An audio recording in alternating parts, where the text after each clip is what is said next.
The following is a presentation of WGN Sports.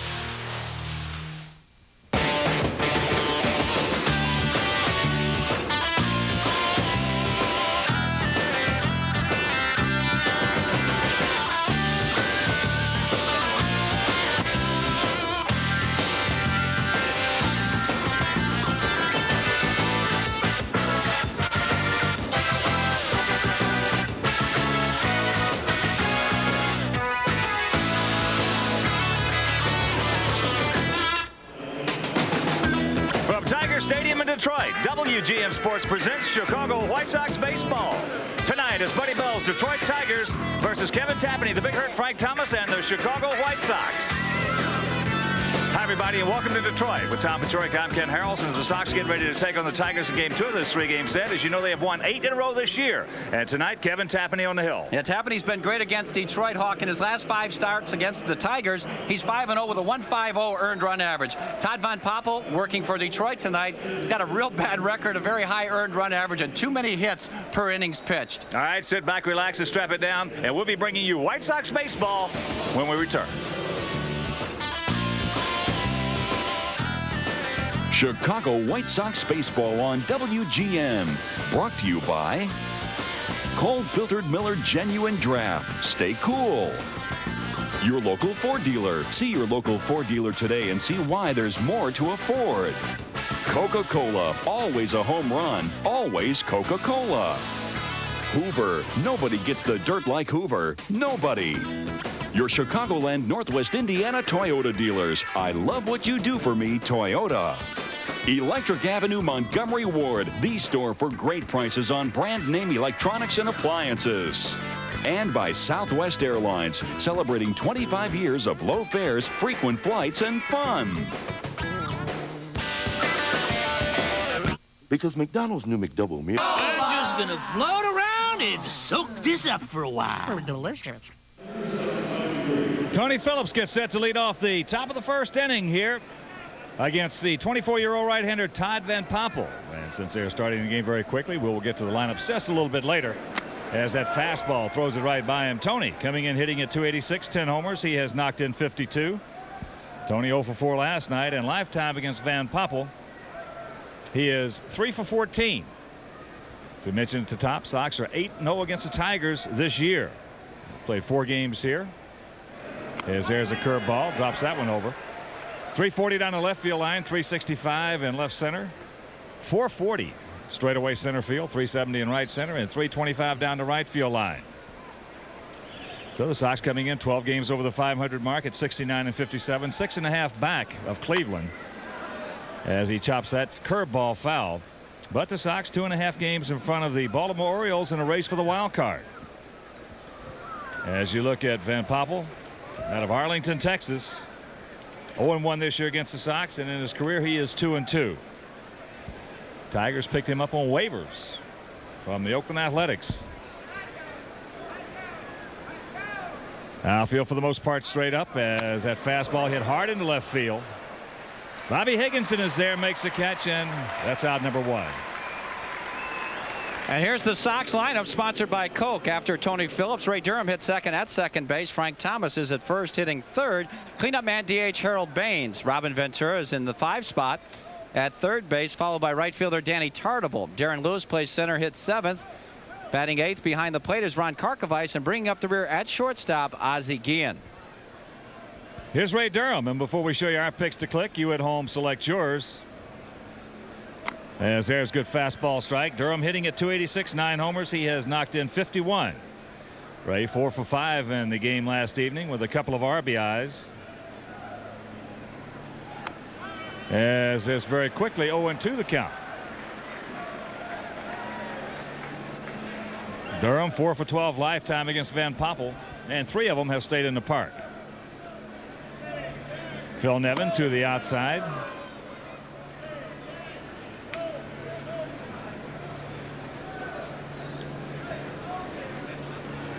Ray last night, those 4 hits, all singles. There's a shot base hit into right field. So he is 5 for 6 in this series, and he's going to give it a go. Nieves with the throw, not in time. Hustle double for Ray Durham. Boy, is he fun to watch. He just kicked it in another gear as he was approaching first base, and he wanted a double on this play. Boy, I'll tell you, he does a nice job of hitting here behind the count. He wants it up and in. He gets it down and on the inside corner, and Ray just drops the head of the bat on it. Now with Nieves having to go far to his left to make the play and getting himself in the throwing position, a wet ball to boot, Ray gets in there with that great speed. So here's Big Frank. Frank hitting at .351, 27 homers and 101 knocked in. That ball hit high into right field. Nieves back right at the edge of the track. He's there, makes the catch, and it's out number 2.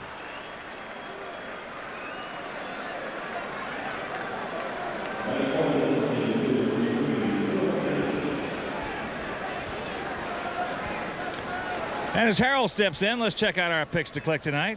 Skip Ellison, our producer, director, and the crew, went with Ozzie. Wimpy's going with Harold. I'm going with Robin.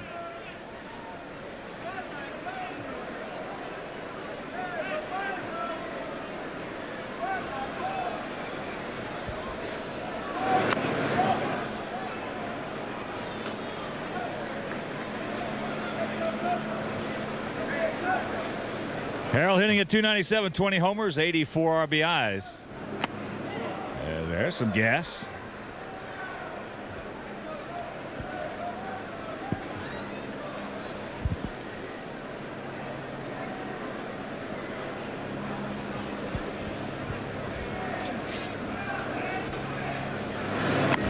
That's on the corner, and the count 1-2. And of course, our picks to click are brought to you by Montgomery Ward's Electric Avenue.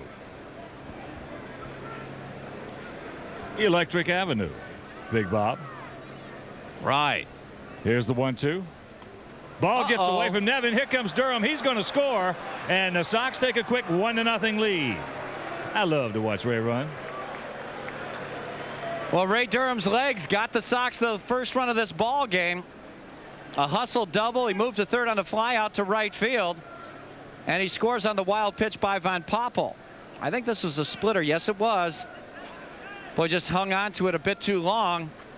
Nevin not able to keep that ball in front of him.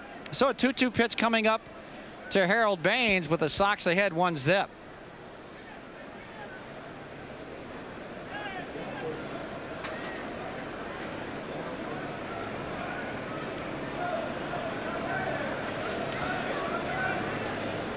So Van Poppel ready with the 2-2 delivery.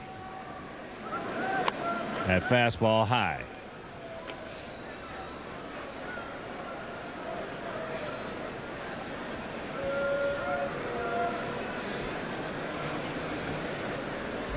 Outfield playing Baines straight away. Travis Fryman back well off the line at third, as that's up high, ball 4.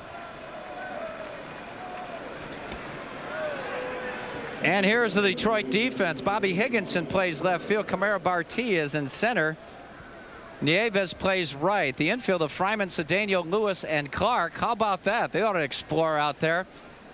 Phil Nevin behind the plate, and Todd Van Poppel on the mound. Todd having a tough year. 1-6, 7.81 earned run average. Look at the hits per innings pitch. You combine that with the walks. Whew, that's a rough year.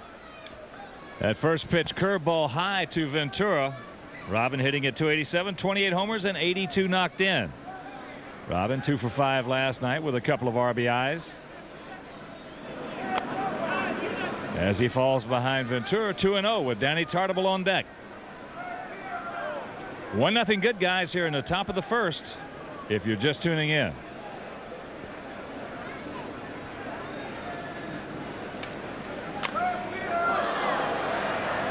Fastball fouled out of play left side. Sox with a road record of 35-32. Tigers with a home mark of 23-34. And the Tigers really since the All-Star break 15-21. They're 40 games under.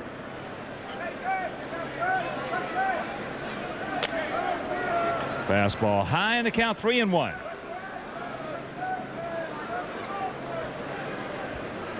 Actually, before last night, the Tigers in their last 9 games here at the stadium had won 7 of them. 3-1 pitch. And that's ball 4.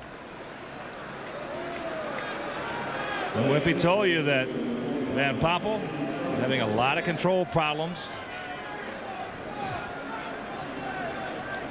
And here's John Matlack.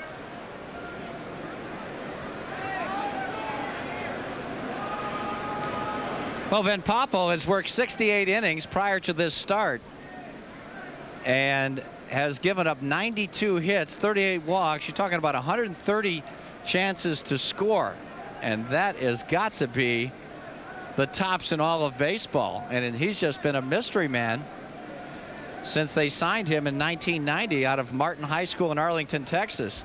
He was the prize of that draft. Everybody thought he was going to go to the University of Texas, and Oakland felt like they were very, very fortunate to sign him with the 14th pick, but it just didn't work out for the A's or Todd. There's some bad stuff on the Tigers. Boy, their pitching staff, they are just 14th in the league in everything, and there are 14 teams in the American League. So here's Danny Tartabull. Danny a homer and big 4 RBIs last evening. On the year, hitting at .242 with 16 homers and 66 knocked in. Well, there's nothing wrong with Van Poppel's arm. No. He still can rush it up there. His curveball still has never been real good. As there's a good fastball strike on the outside corner. But he's just 24 years old. He's still, in essence, a very, very young man, even though he does have a lot of major league experience. I'd be shocked if he didn't come around. Either next year, the year after, sometime. Yeah, it's very apparent that Oakland thought that he wasn't. There's a good pitch right there at the knees outside corner.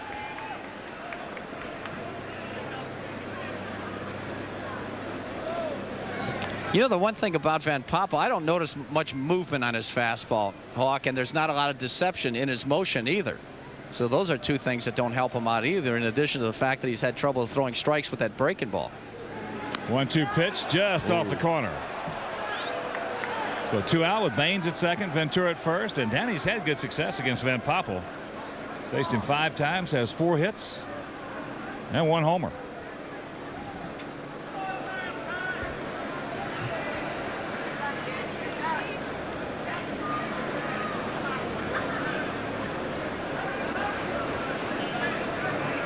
Here's the 2-2. Gets out in front, hooks it foul.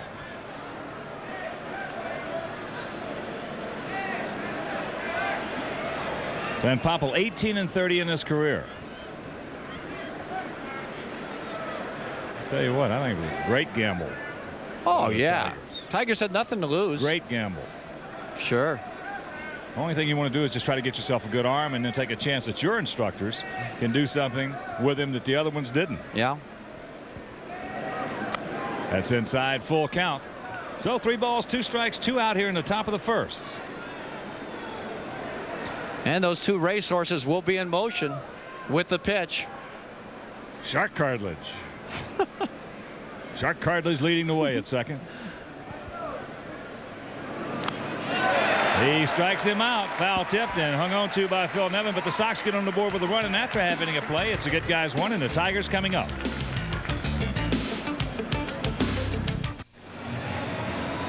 One nothing Sox, and here is the Tiger lineup given by the skipper Buddy Bell.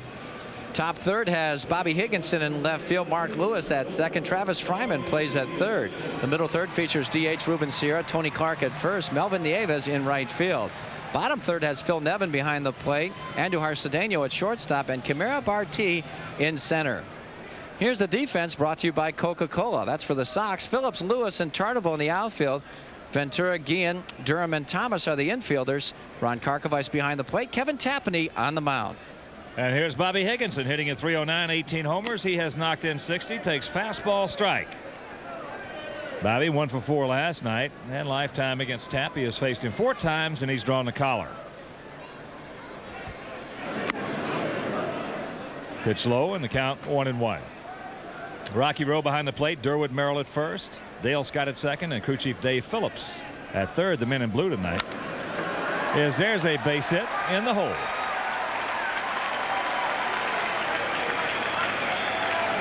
Well, Bobby Higginson's having a real fine year for himself. adjusting to that leadoff spot. Oh, you leave anything out over the plate to this young man, he's going to hit it hard. Sox have had success with him in the past, throwing him fastballs inside. Here's the second baseman, Mark Lewis, hitting at 286, 11 homers. He's knocked in 46. There you see what he did last night, and he is 0 for 8 lifetime against Tapani.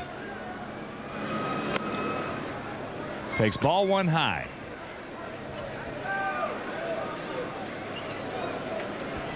Other action around the American League shows Oakland at Boston, Texas at Cleveland. There's a rain delay with Texas leading 2-0. Rain delay in the second inning in that ball game. Later on, Seattle at Baltimore, California at New York, Milwaukee at Minnesota, and Toronto at Kansas City.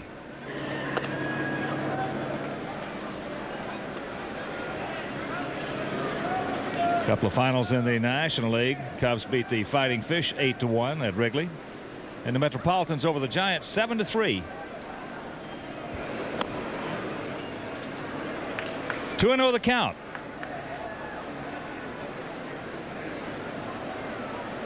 Under the lights tonight, the Reds take on the Bravos down at Fulton County Stadium. Pittsburgh at Houston, St. Louis at Colorado, the Phillies against the Dodgers in Los Angeles, and Montreal takes on the Padres in San Diego. That ball smoked past Ventura. So Higginson, they're going to wave him on around.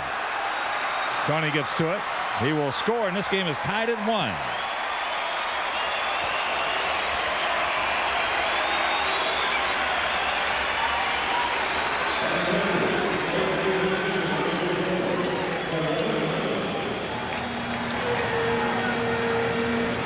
Mark Lewis, a real good fastball hitter. He got one inside upstairs, and boy, he really smokes this one. Gets the head of the bat out, leading with that left elbow right by Robin Ventura.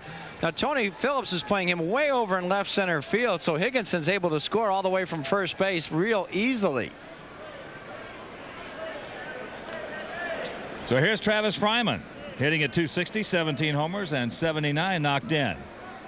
Travis 1 for 5 last night, and he's hit Tapani pretty well. He's faced him 24 times, has 9 hits. One of them left the premises.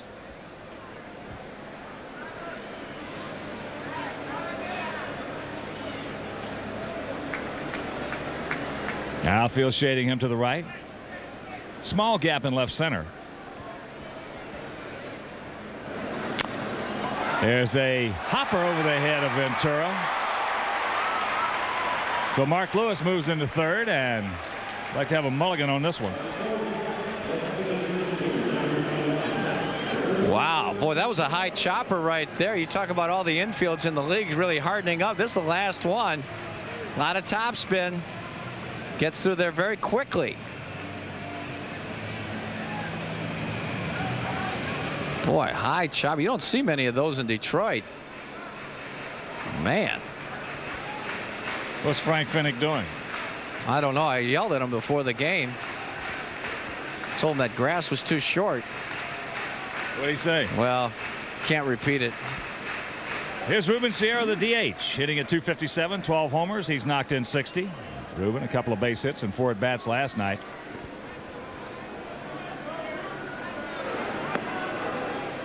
Looks at that pitch down low. Sierra, a 333 lifetime hitter against Tapani, 13 for 39 with a homer. Gap in right center.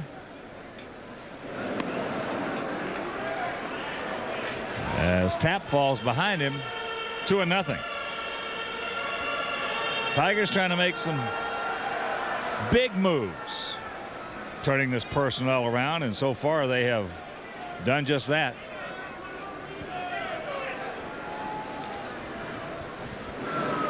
As there's a chopper, that's trouble. Durham very quickly underneath. Yes, good play by Durham. They get Sierra as Lewis scores, and it's 2-1 Detroit. Boy, Durham, he has really been playing well defensively. Yes, he has, because Ruben Sierra can still get down that line in a hurry. Charging. That's where that grass comes into play. It's a lot faster here at Detroit than it has been in the past, but it's still the thickest in the American League. We were talking about the Tigers turning over their roster. Only 12 of the 25 players from the opening day roster are currently with the ball club. Wow. As here's the first baseman, Tony Clark, 24 years old. Can't get the splitter. Tony hitting at .250, 14 homers and 39 RBIs. He's a big guy, 6'7", 245 pounds. Gee, tight end material. Playing him around to the left. As the count evens at 1.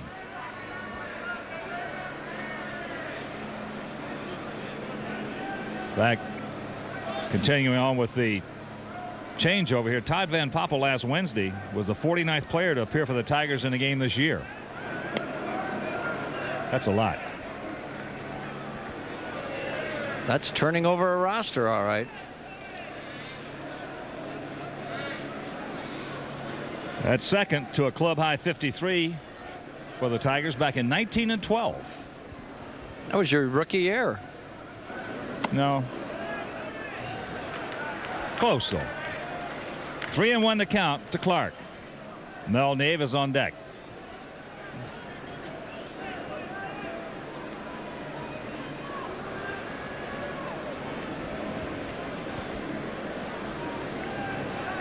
This is Tony Clark's first at bat against Tapani as a 3-1 pitch.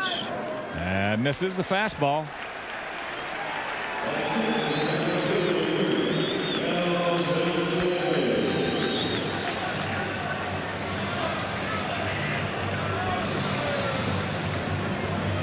So here's another 24-year-old, Mel Nieves, hitting at .254, 17 homers, 42 knocked in.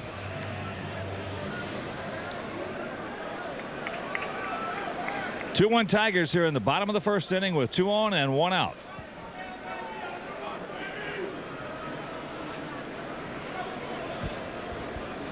That ball hit hard into left field. Phillips looks up. You can put it on the board. Line shot. 3-run homer, and it's 5-1 Detroit. Mulligan time.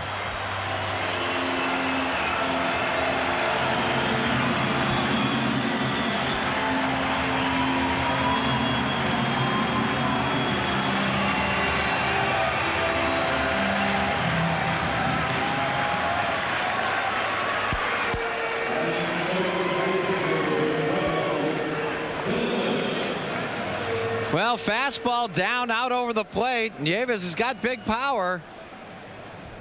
Boy, he just goes with that pitch nicely and shows you how hard he can hit a ball the opposite way.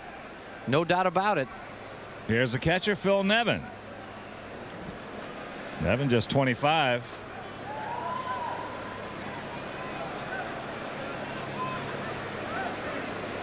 Nevin, the #1 player selected in the country in 1992 out of Cal State Fullerton. A third baseman.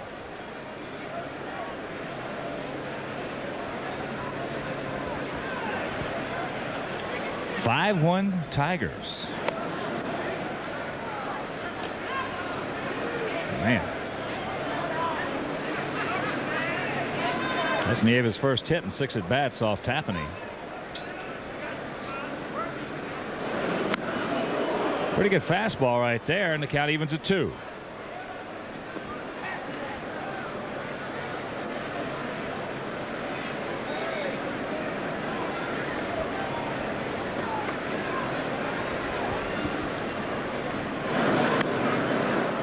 Full count. Well, you know, Wimpy, stuff happens. Yes, it does. Well, Sox have had a lot of offensive success in this ballpark this year. A lot of time left. 53 runs in 4 games. He's gone. Gas. Upstairs. That's out number 2.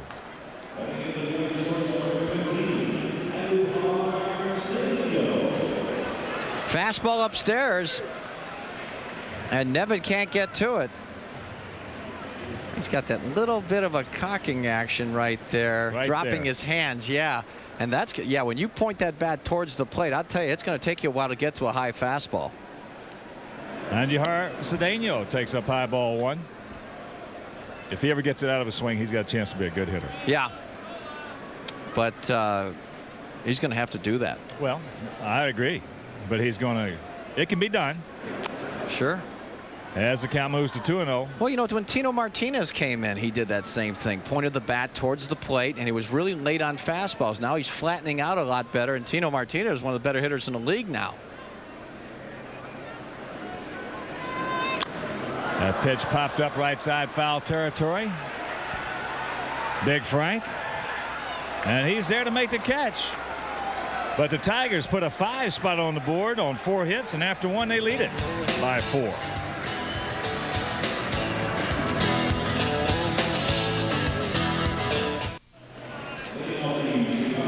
5-1 bad guys here in the top of the second as you look at Mel Nieves, who hit a bullet out of here.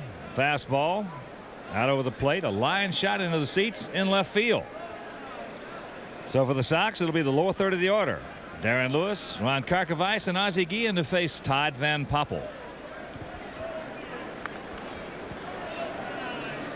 Darren coming in hitting at .225, 4 homers and 48 knocked in. He came in the ball game last night as Dave Martinez pulled a quad. Yeah, talking to Dave before the ball game, he says it feels pretty good, and it was the same leg that he had the hamstring problem on, so hopefully he'll be all right in a day or so. Well, the Sox trailing by 4 here, and they can ill afford to help Van Poppel out. No. 3-0 the count. There are some who would send hitters up there. Tate. You're looking at one. And I think I'm looking at one too. Oh yeah, you got to make this guy throw the ball over the plate. You got to give him a chance to beat himself out there. That's ball 4. And a reminder, this Friday the Sox take on the Blue Jays of Cito Gaston at 7:05, and the first 15,000 adults ages 21 and over in attendance will receive White Sox thermal mugs courtesy of Miller Lite. So for tickets, just dial 312-831-1 Sox. What are they? Thermal mugs. Oh, they're good.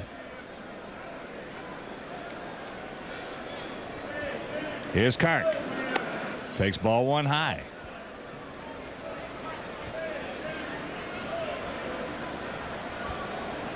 I think he might be aiming the ball. I didn't think he was aiming it in the first inning. Last few pitches, yeah. Kark helps him out.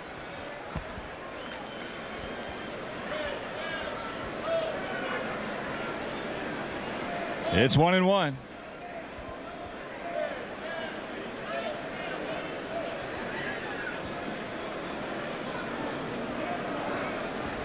Darren Goodspeed at first, 19 for 22 in stolen bases.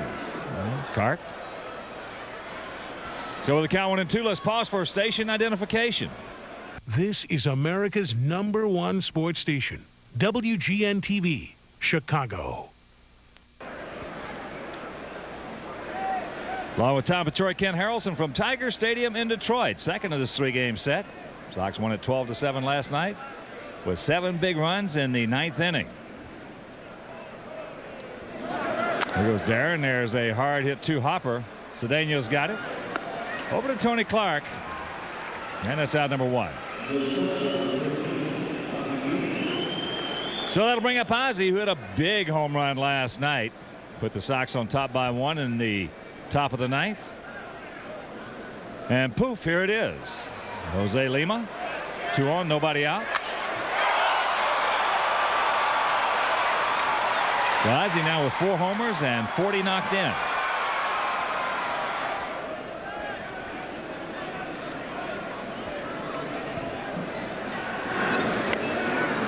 Ozzie takes that pitch down low. And Wilson after the game was telling Ozzie they're going to have a national holiday down in Venezuela today. Nobody go to work. I think that's great.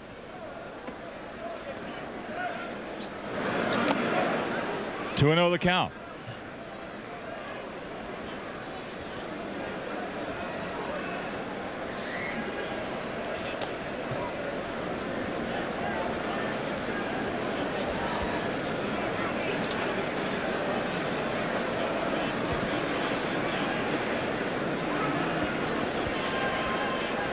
Don't help him out. 13. It's 3-0. Now, first of all, when a guy is struggling like this, you're not going to get the benefit of a doubt on a pitch from the umpire. Without question. Adds more to your arsenal of getting base runners. And that's ball 4. Van Poppel just looks in and says, where was it? I think he called that pitch low, but as you mentioned, any close pitch is going to go against the pitcher who is wild. Well, that's 5 walks already. Check that, 4 walks. Man. And here's Tony Phillips. Tony lined hard right to Bobby Higginson in left field his first trip.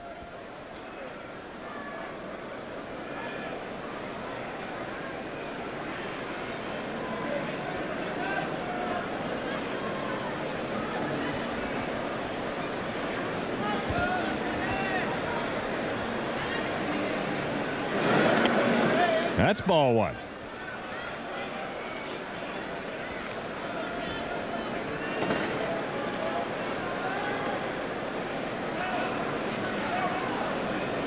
Youngster out there a little bit confused, as you can just read. And when they get that way, especially when you're down 4 runs, keep him there. There's a good fastball strike. This gets to the point of you making him make the mental adjustments to get himself back in sync.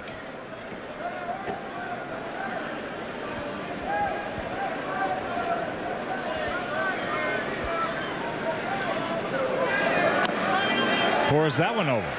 Go the count 1-2.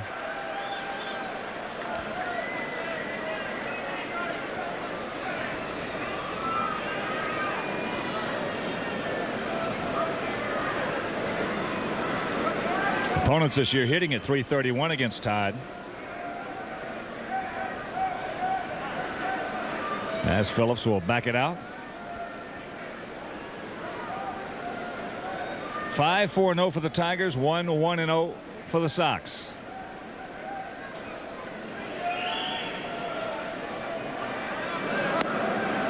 Two and two.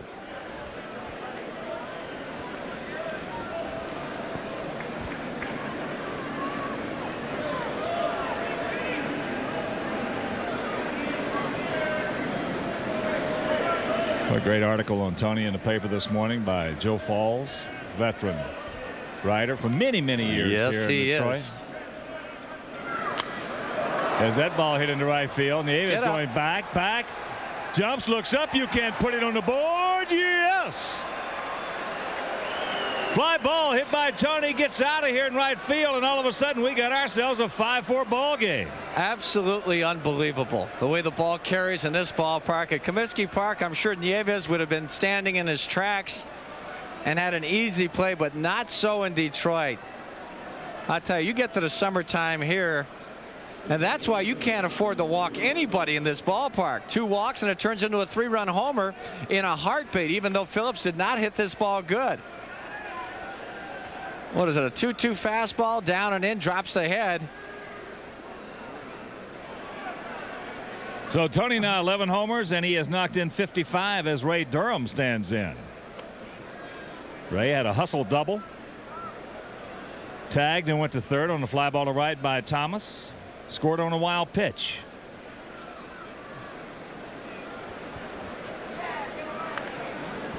And once again, John Matlack out. Well, we saw Andujar Cedeno with a home run last night. Upper deck shot to right field, just a fly ball. And there was another fly ball right there by Tony. Tough park for young pitchers. Oh, gosh. It's a dream if you're a left-handed pull hitter. Wimpy, I don't care if you're Billy Barty. It's a dream. Yeah. I mean, it's just amazing how the ball flies out of here. Of course, that one, the Nieves, that was a rocket. I mean, just a line drive. Got out of here in a heartbeat. I mean, it just carries so well here as opposed to any other place that we go to.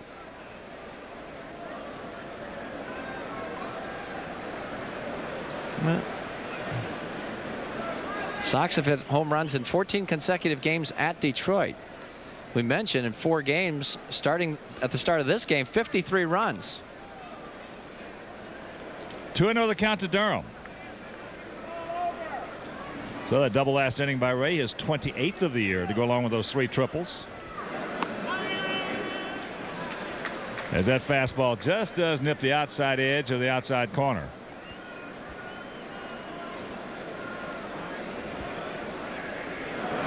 There's the shot. Extra bases for Durham down into the left field corner. Ball gets away now from Higginson as Ray turns it on. He's flying going into third. He will get there. I love to watch Ray run. He is fun to watch. Boy, one little miscue there by Higginson, and Ray flying around those bases gets to third. I don't know how they're going to score that, if they give him a double and an error or a triple. It should be a double and an error. Wow. But very importantly to get to third base with just 1 out. Gives Frank a great RBI chance. He just goes with this pitch perfectly. Throws those hands up high and rifles it right where that pitch was thrown. Well, Higginson, a little bit of a tough time.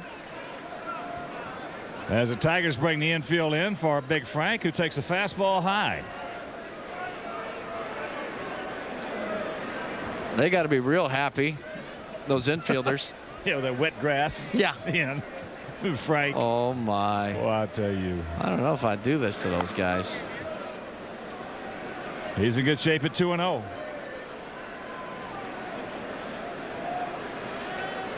So Ray with his 29th 2-bagger. There's a chopper. Cedeno can't come up with it as Durham will score, and this game is tied at 5. Not a good effort right there by Andujar Cedeno. No. He's probably scared half out of his wits having to play in on the grass with Frank Thomas hitting.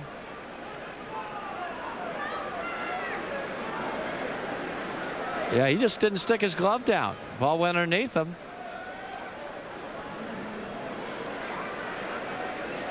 Ball hit to his left, not real hard.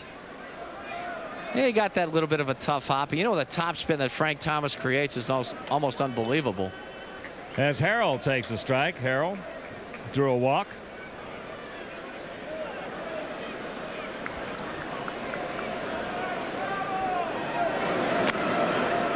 Fastball high off the plate. They still have not ruled on that ball hit by Thomas. Well, they got 2 errors up on the board. They had that earlier. I don't know where the other one came from. Huh.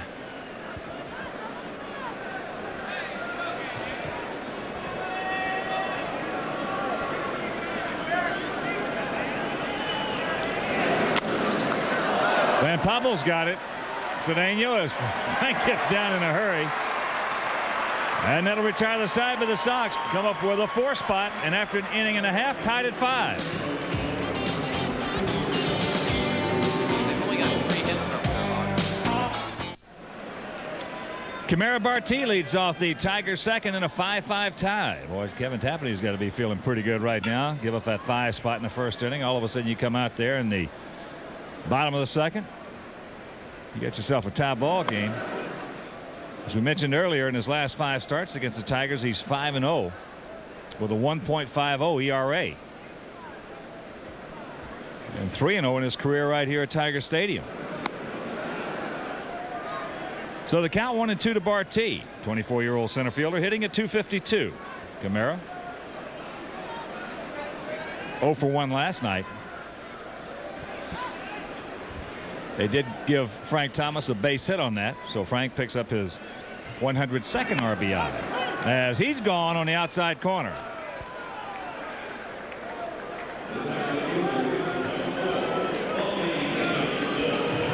All right. Well, hopefully Tapani will get his command back. You know, Tapani's one of those guys that if you don't get him in the first couple innings, he generally settles down and does very well. First inning, he did not establish the location on his fastball, nor the speed of his splitter. Here's Bobby Higginson. Takes that pitch inside. He's single between first and second last inning.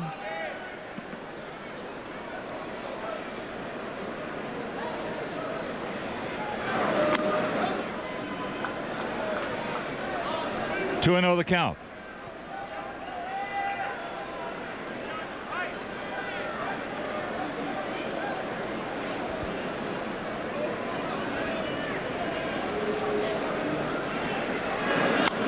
Fouls that pitch back. California against Frank Veracco's Yankees at New York. Angels leading 5-0 after 1. Wow. Frank Veracco is not a happy camper. No.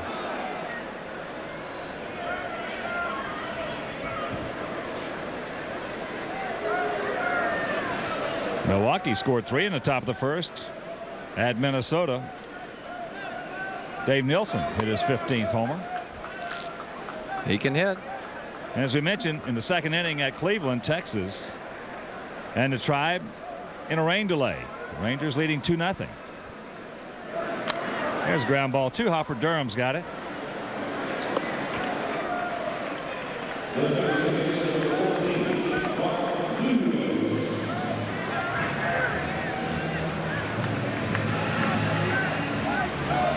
And a reminder, the patio picnic area at Comiskey Park offers groups of 20 or more the ultimate pregame party. Now you can watch batting practice at field level 2 hours prior to the game while enjoying an all-you-can-eat buffet.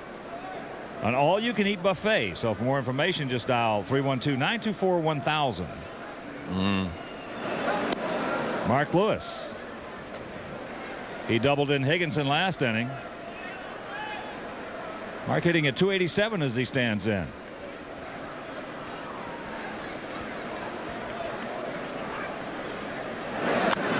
That fastball right off the hosel.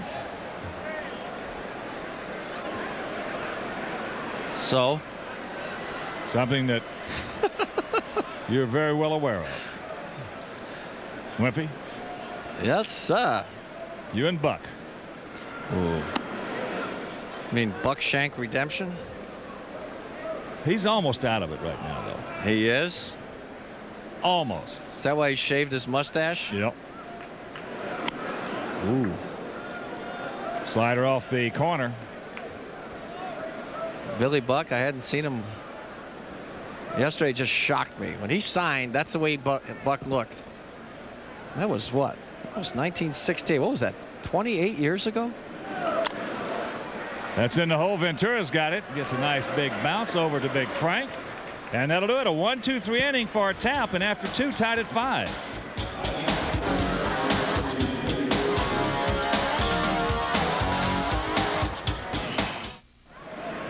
Greg Norton last night only became the second player ever to get 2 base hits in 1 inning in his first 2 major league at bats as Robin Ventura fouls that first pitch off. That's a good trivia question. He became the second player ever to get 2 hits in his first 2 major league at bats in the same inning. Who was the other one? Yeah, look, I think it's great that we really let the fans think about it a while.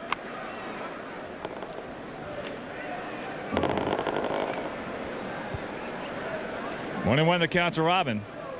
Robin drew a walk his first trip as Van Poppel flips that curveball. Right now he's just basically a 1-pitch pitcher and having trouble getting the fastball over. Right. There's a good one in a good spot. 2-2 the count.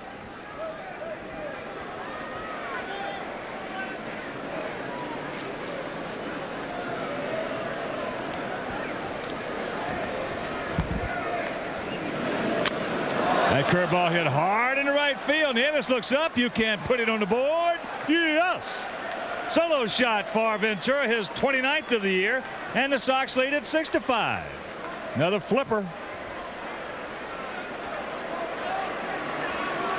If you're going to throw that curveball, you can't just flip it up there. You got to get down on it, throw hard, just in case they're swinging. Boy, a hanger right there, and Robin kept his hands back long enough to deposit it right off the facing of the second deck for homer number 29. RBI number 83. Watch a double clutching action right there. Bell tie. See ya. Danny Tartable hits a fastball to Cedeno, and they just do get him.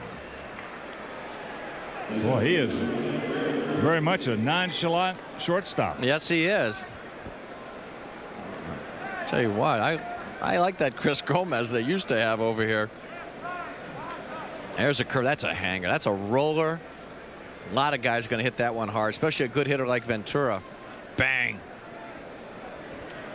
So here's Darren Lewis. He started off that 4-run second with a walk. Takes ball one.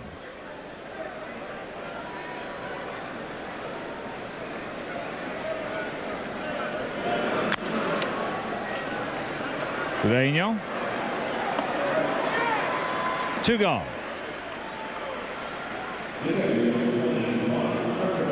Yeah, we both like that Chris Gomez.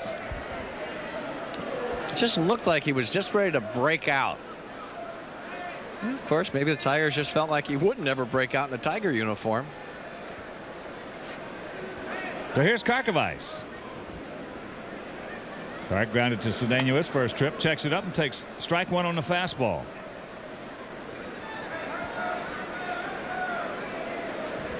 Outfield playing him slightly to the left as that breaking ball hangs inside.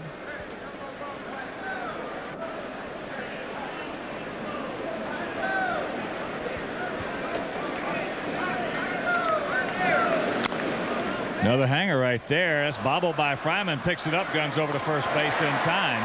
And that'll do it. But the 29th homer of the year for Robin Ventura. And after 2.5, it's 6-5 good guys.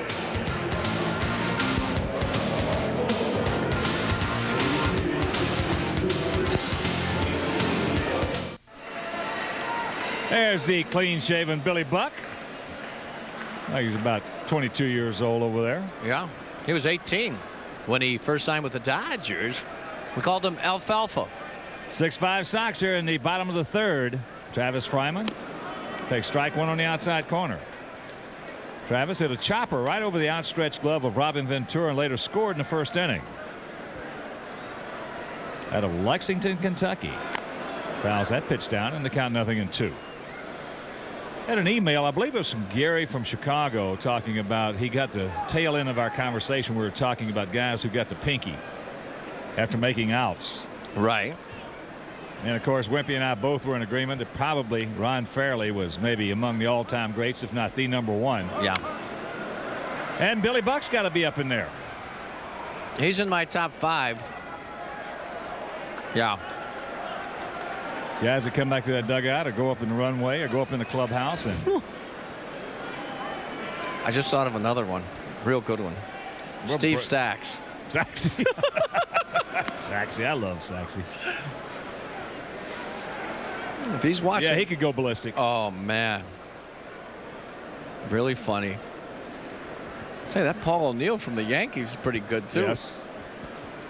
1-2 pitch. Yes, he did. So Fryman is gone. Third strikeout for Tap. Splitter, good one.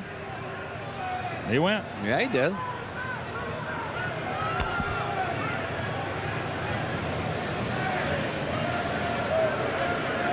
Is he huggable?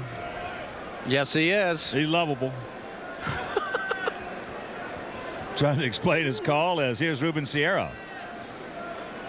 A little chopper to Durham, who made a nice play to throw him out. Takes the low one inside. Yeah, Saxy's right there. Yeah, he was really good. Tell you who else was good for a few years too is Yastrzemski.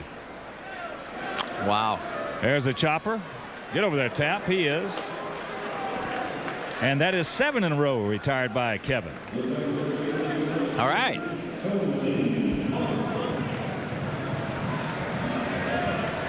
And a reminder, be sure to join us this Saturday as the Sox take on the Blue Jays at 6:05. And after that game, there will be a dazzling fireworks display, compliments of all the good folks at LaSalle Bank. So for tickets, just dial 312-831-1 Sox.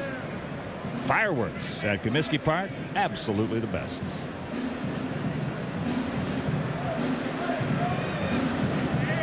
Yeah, he has to do a little damage to those water coolers and those lockers up in the clubhouse. You know who was real good? My real good friend Ron Reed. Tony Clark can't get it. Oh, I love Ron. Railroad. Slinky. he and I played gin on the plains when he was with the Sox. I'm telling you, he'd tear up 15, 20 decks of every plane trip. He'd have those flight attendants running all over trying to find new decks of cards. Ron Reed. Boy, what a great competitor. Great athlete, too. You know, you talk about a guy who led the nation in rebounding when he was at Notre Dame. And then he played in the NBA for about 5 years. 0-2 the count to Clark. He's gone on that splitter. So that is 8 in a row retired by Tapp. And after 3, he leads it by 1.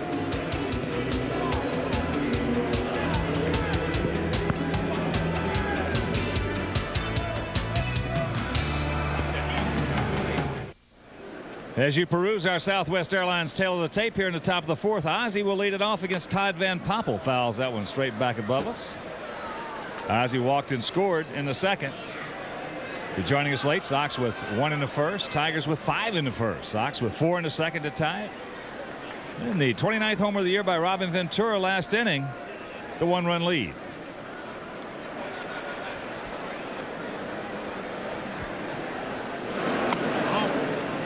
Wimpy's just got no chance to get a breaking ball. A good one over the way he's going about it. His upper half is getting out there so far he can't stay on top. Yeah, he really flip it. Yeah, his arm is dragging. If you're going to throw a good curveball, you better have that chest back. As that's into center field, Camara Barti is there. Now number 1. So 1 out to the leadoff hitter, Tony Phillips. Tony is lined hard to left. Then in the 2nd inning with 2 on. Here's a 2-2 fastball from Van Poppel. Drops the head. You can put it on the board.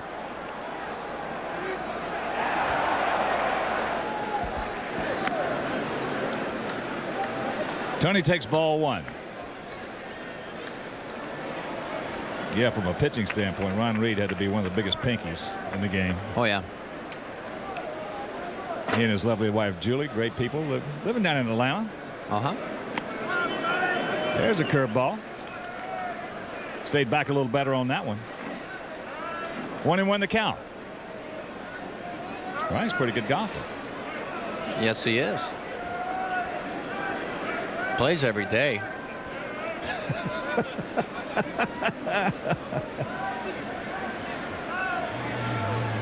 Fryman in on the grass at 3rd as that curveball just flipped up there, and the count 2-1.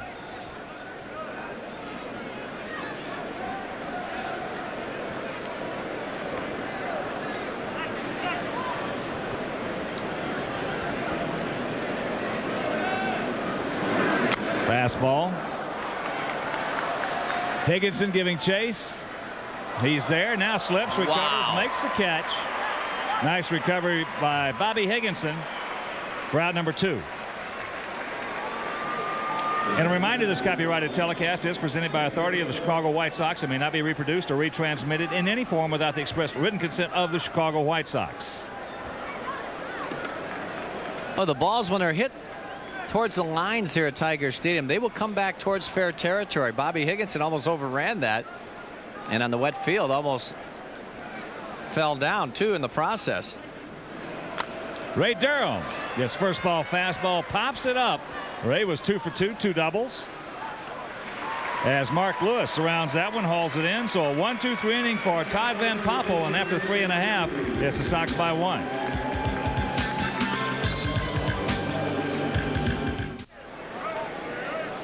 Six 5-0 for the good guys, 5-4-1 for the Tigers, as Mel Nieves will lead it off. Mel with a 3-run homer. Boy, he had a low fastball out over the plate, a bullet into the lower seats in left field.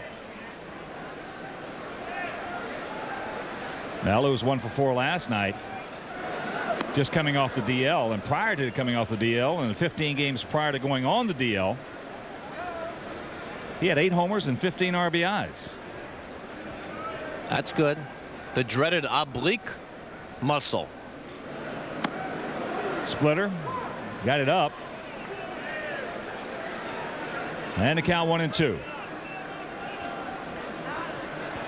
Phil Nevin on deck.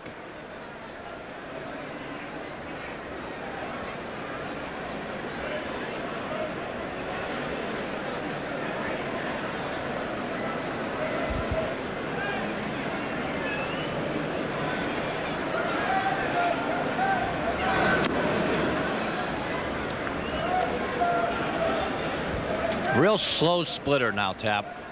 Slower the better.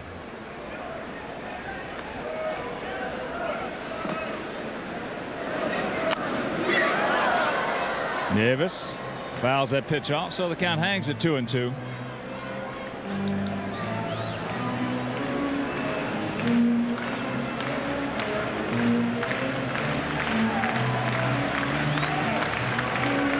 Seattle leading Baltimore 1-0. That's after 3.5.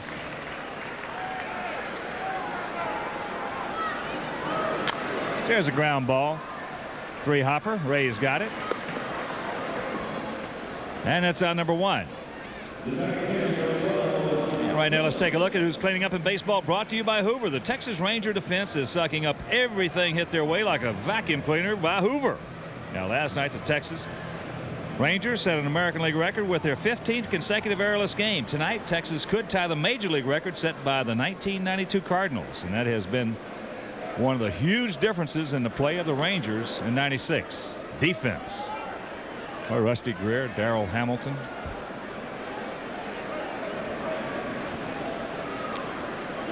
And of course they got that guy behind the plate. Mark McLemore has done a good job for him defensively at second, and Kevin Elster. Yep. So up the middle they have been very strong. Dean Palmer. Will Clark. That's a good defense. Yep. Here's a ground ball. Look at Durham ranging hard, makes the throw. Good pick by Frank, and that's out number 2. Very nice. Boy, Ray Durham really throwing some leather. There's the pitch, fastball away. Nevin goes with it. It's down, tries to find that hole between first and second. Not with Ray Durham patrolling. And once again, we're talking, watch the swing, watch the movement of the top of the bat, how it goes towards the plate right there by Nevin. Yeah. Cedeno hits this one long, and you can put it on the board. Upper tank. And this game is tied at 6.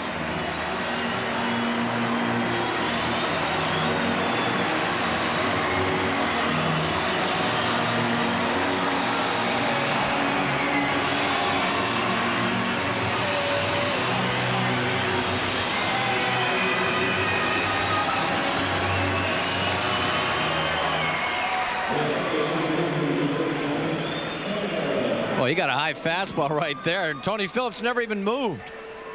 In left field, that ball was obviously out from the get-go. Barty loops one out into center field, a little duck snort.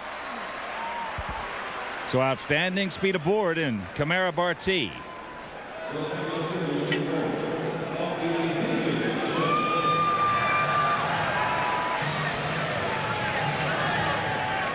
That home run by Cedeno, his 6th of the year, and he now has 20 knocked in. That also broke a streak of 10 consecutive retired by Tapani.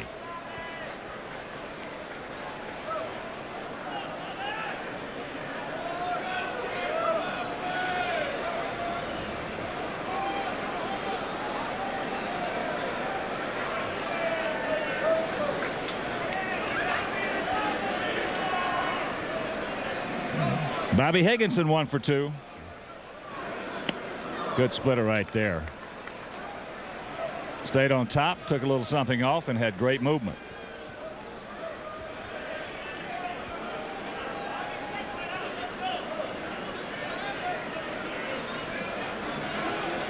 Higginson 18 homers and 60 knocked in. 19 homers and 62 knocked in.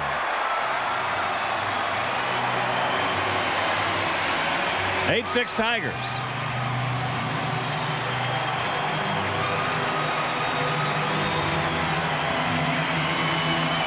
Well, that one got out of here in a hurry. Bobby Higginson really having himself a fine year for Detroit. Well, he waited back on this one just absolutely perfect. Stayed behind it and whammo into the upper deck.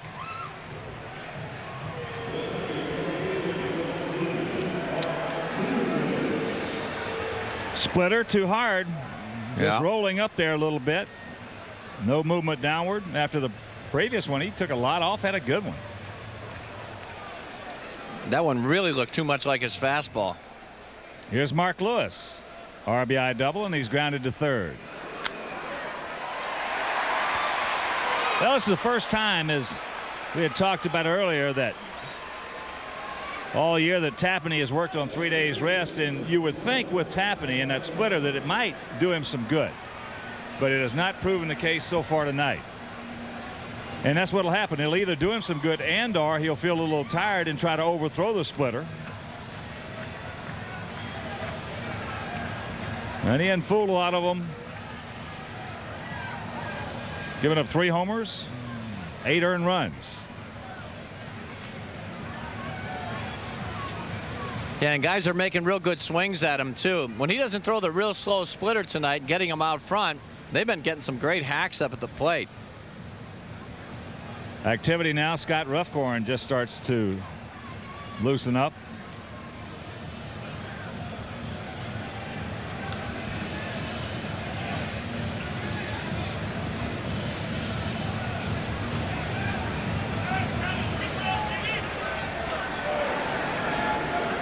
So here's Fryman. He's 1 for 2. A single and a run scored.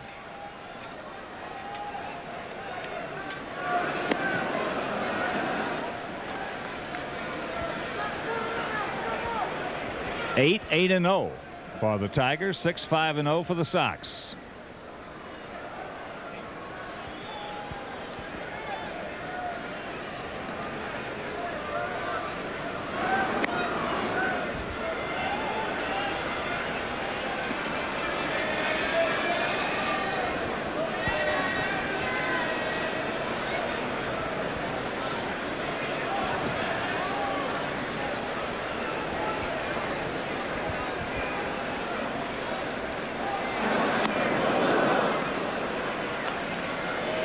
Two balls and a strike. Ruben Sierra on deck. Well, it's amazing. A couple of easy outs to the second baseman started this inning. Boy, all of a sudden 2 homers, 2 singles.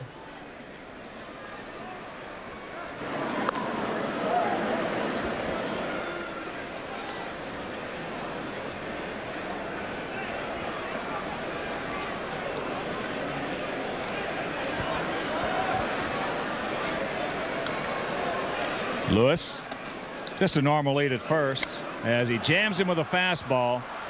Ray Durham racing out there. Can't make the play. They're going to wave him around as Durham slips, falls. Here comes Lewis. He scores. And it's 9-6 Tigers.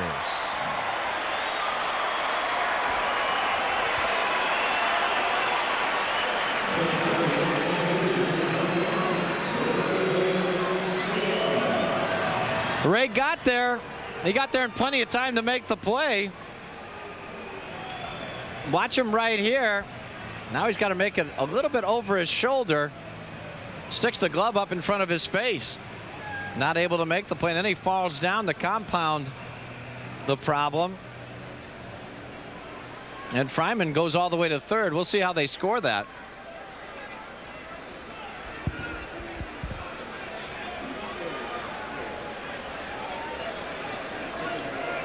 So here's Ruben Sierra 0 for 2.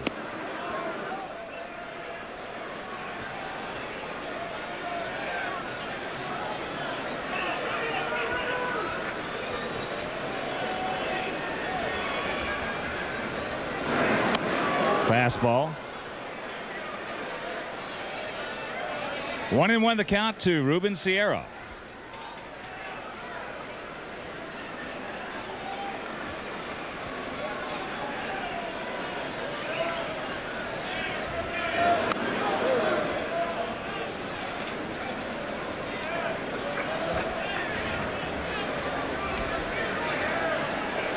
They rule that as 2 errors on Durham.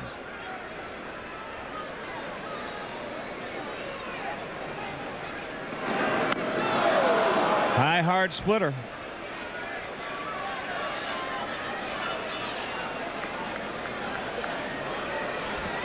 Yeah, Kevin Tapani's biggest problem tonight has been everything's been coming up there about the same speed. You know, location's another thing, but when those guys are getting a good timing mechanism on you, that's tough to pitch.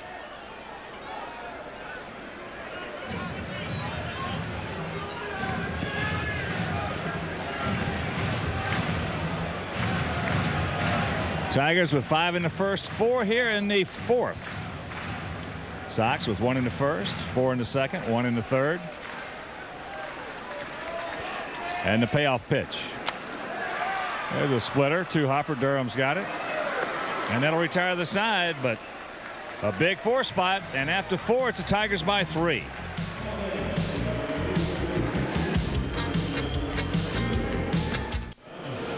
Top of the 5th inning here at Tiger Stadium. A 9-6 Tiger lead. Whoa. Detroit with 5 runs in the first inning and a 4 spot in the 4th. Off Kevin Tapani. 8 of those runs were earned. 2 errors for the Sox, 1 for Detroit. A lot of baseball left here as Frank Thomas leads off against Todd Van Poppel. Frank fouls this one off to the right. Fastball. So once again, Van Poppel, who had a 1-2-3 inning in the 4th, gets a chance right here.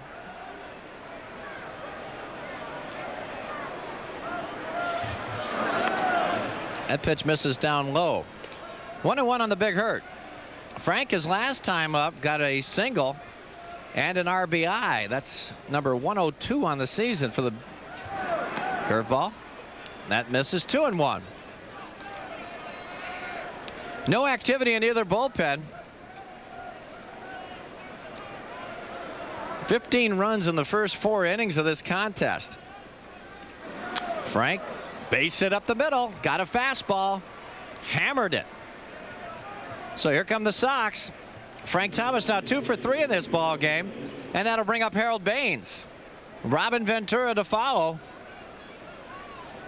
And Buddy Bell moves off that water cooler, or that Gatorade cooler in the Tiger dugout, maybe going to the phone.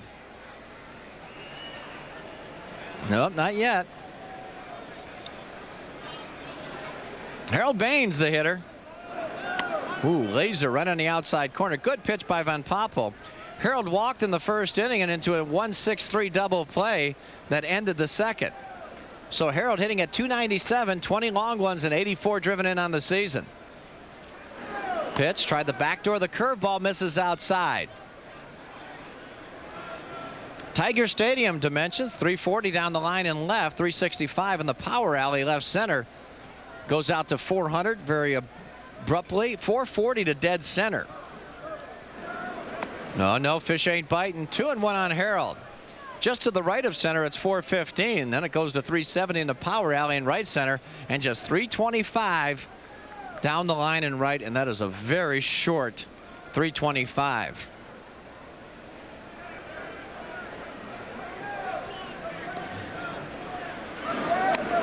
Strike, fastball outside corner.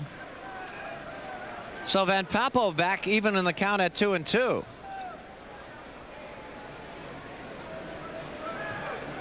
And there is right field in Detroit. That overhang, boy, I remember many a time standing right underneath a fly ball right at the fence and right, and the ball hitting that overhang for a home run.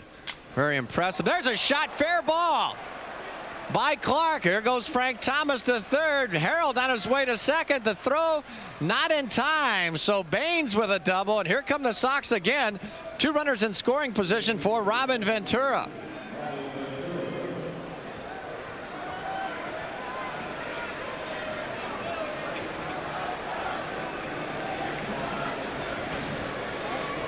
Boy, Harold got that timing mechanism perfect right there. A rope.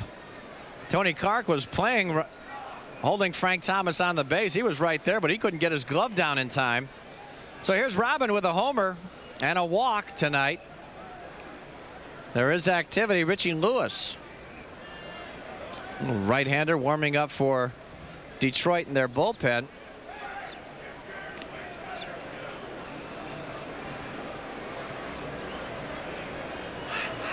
Glenn Ezell is the bullpen coach.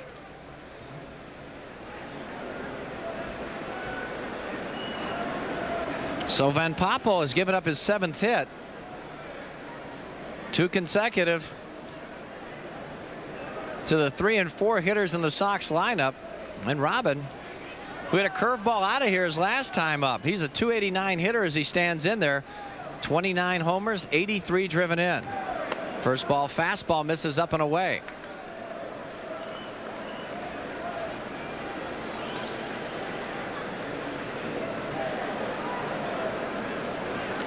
Van Poppel did not like that ball, so he's going to throw that one out of play. Well, right here, Robin will try and pull that baseball as the infield is back. Get that runner in from third, the runner from second to third with one out for the next guy. Danny Tartabull. Fastball misses away. 2-0.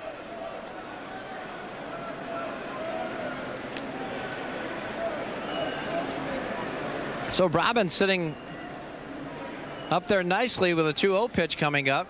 Outfield, straightaway, and deep. Fastball misses away. 3-0. Is he hitting? The Hawkaroo nods his head yes.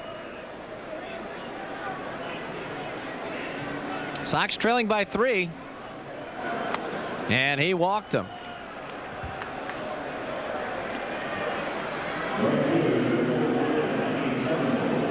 Woo! Here comes Buddy Bell, and that should be it. 5 walks by Todd Van Poppel. Bases loaded, nobody out here in the 5th inning. The Tigers are leading 9-6, but Richie Lewis making his way in from the bullpen. And we'll be back with his numbers right after this.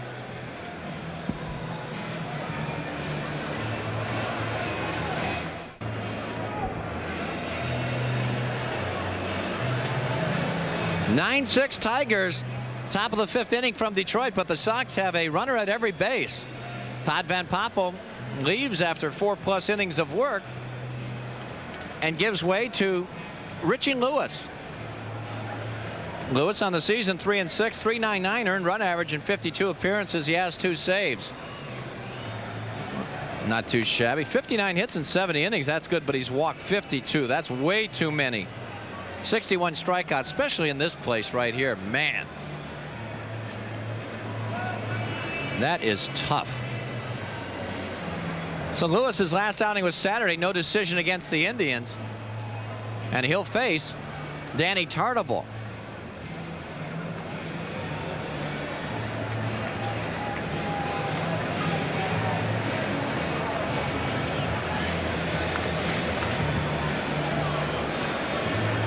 So Tartabull, the hitter. Danny 0 for 2, a couple of check that, a strikeout and a ground out against Todd Van Poppel. So he'll get another right-hander in Lewis.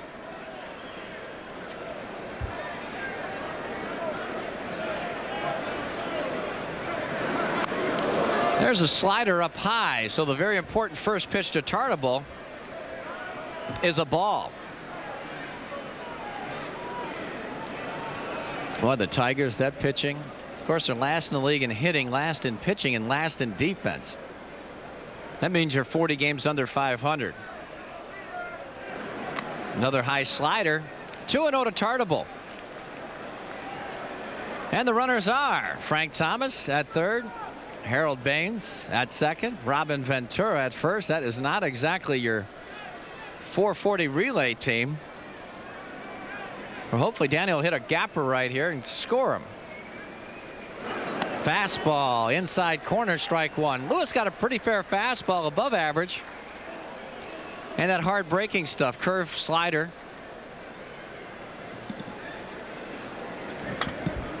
Danny, 10 career grand slams.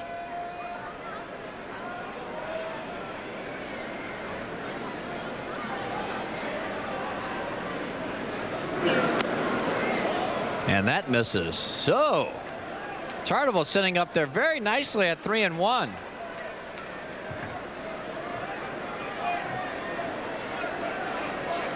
Richie Lewis, a 30-year-old right-hander from Muncie, Indiana. He's in trouble right here. Ball 4. 6th walk issued by Tiger pitching.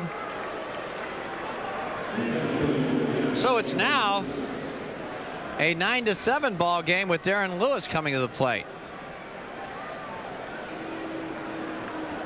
See, the idea is you can't walk too many people here, because when you do, a lot of runs are scored. So the Sox, bases still loaded. They've inched 1 run closer, 9-7. And Darren Lewis, who walked and grounded out. 0 for 1 for Darren. First ball fastball upstairs. He's throwing every pitch up high except for one, the strike to Tartable. And John Matlack's on his way out to the mound. He's just wearing a path out there.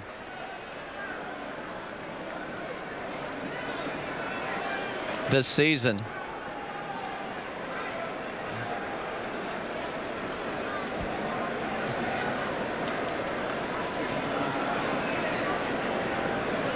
Well, Matlack, who was a fine pitcher in his own right with the Mets, Texas Rangers. Now the pitching coach for the Tigers. And you've got to think that he's got his work cut out for him. So before we deliver this first pitch, let's talk for station identification. This is America's #1 sports station, WGN-TV, Chicago. Back at Tiger Stadium in Detroit, the next pitch to Lewis is down low, 2-0.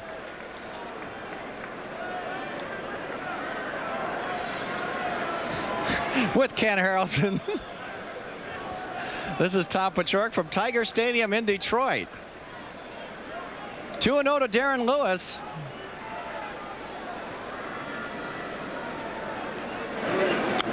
Ooh, got a good fastball to hit, and he fouls it off to the right. Evelyn Wood eats your heart out. I think I'm going to sign up for a class here. Woo, look at this. Career with the bases loaded. That's not too shabby. He's got his one slam right here at Tiger Stadium. .410 hitter in situations like this. Come on. Oh, runs that fastball inside. 3-1 again. Woo, Lord have mercy. Left-hander John Cummings, we saw him last night. Just came over from the Dodgers. That Chad Curtis deal. 3-1 to Darren. Ooh, he grounded that one off his foot. 3-2. Pretty good sinker right there by Richie Lewis. Took a little something off, turned it over, and had some good downward movement. But Wimpy, you are so right. Boy, you walk people in this ballpark here, and you're just asking for nothing but canceled checks. Yep. Something that you would not know a whole much about. Don't write too many of them, and I don't get many of them either. So here we go, 3-2 to Lewis. Big pitch in this ball game. 9-7 Tigers. And Lewis, very methodical out there. Does not get it and throw it. Popped it up like he swung at ball 4. Phil Nevin looks up and it's on the screen.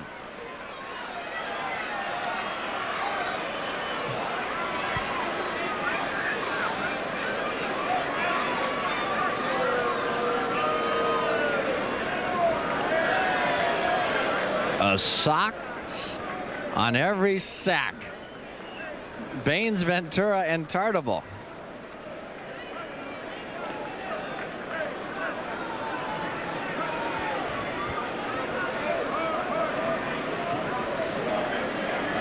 Three-two. Pop that one up. Boy, ran it in on his hands again. Tony Clark is underneath it. He'll make the catch. So the big first out for the Tigers and Richie Lewis, and that'll bring up Ron Karkovice.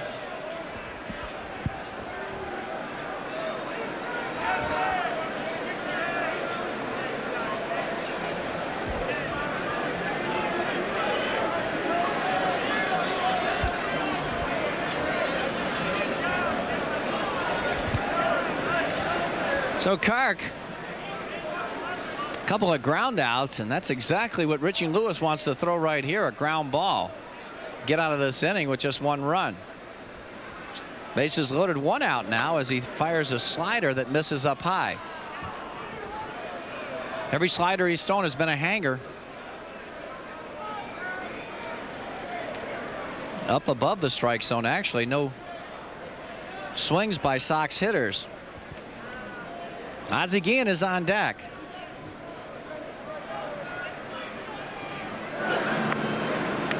Another slider. That one hangs inside.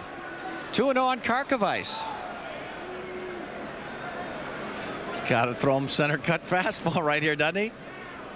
You'd sure think so. Yeah. Just don't get too greedy, Ron.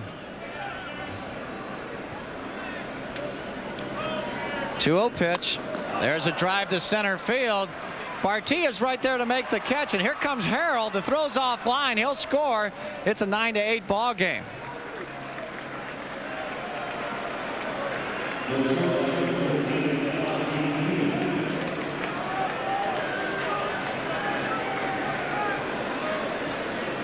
So runners still at first and second with 2 out now.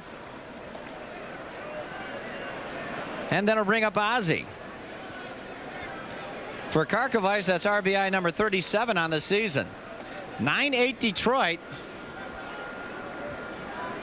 Tony Phillips on deck. Ventura and Tardo remain the base runners as the Tiger outfield ships around the left field. Fastball jammed him to Tony Clark. He'll take it himself. And that'll do it, but the Sox come up with 2 runs, and we are halfway home with the Tigers leading 9-8.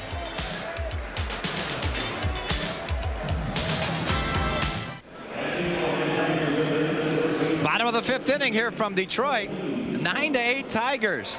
They've out-hit the Sox 8-7. The Sox have out-erred them 2-1. And a pitching change. Kevin Tapani just didn't have it tonight. Gave up 9 runs, 8 of which were earned in just 4 innings of work. So Scott Ruffcorn, who was just called up from Nashville, gets his first major league appearance of 96. 13-3 with a 3.77 earned run average for the Sounds. 145 2/3 innings. Now, those major league totals are not impressive, as you can see. Well, they're going to get indoctrination right here at Tiger Stadium as Tony Clark steps in to lead things off for Detroit. Ruffcorn, his first pitch, a little cut fastball or slider, misses down low. Clark, a walk, a run scored, and a strikeout. 6'7", 245-pounder takes a fastball strike right there. Well, as we have seen Ruffcorn in the past at the big league level, he's had trouble with his breaking ball, and he's been trying to spot the fastball hit the corners. Whoa. Pretty good gas right there. Yeah, he just threw it right by him. Long swing there by Clark. And in the past, he's been like 2-0, 3-1, 3-2, ball 4. Control's gotten him in problems and been basically just a one-pitch pitcher. Throw that pitch again. That last one was good. That misses the fastball on the outside part. 2-2. Well, that's for sure, Hawk. You hit that right on the nose. One-pitch guys have a tough time in this league. He fouls that one off to the left. I was talking with a couple of the guys that came up from Nashville, and they said his breaking ball has been much, much better this year. 13-3 with a 3.77 ERA. Yeah. Among the league leaders in every major category in that league. There's a ground ball foul. Just to the right of first base. Well, he worked 145 2/3 innings in 23 starts for the Sounds.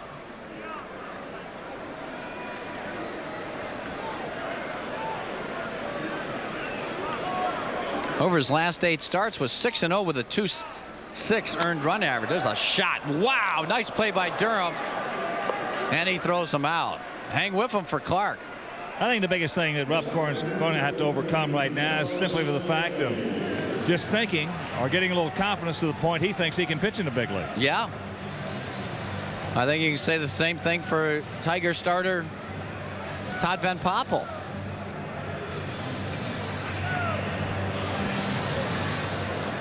Ball was scalded by Tony Clark.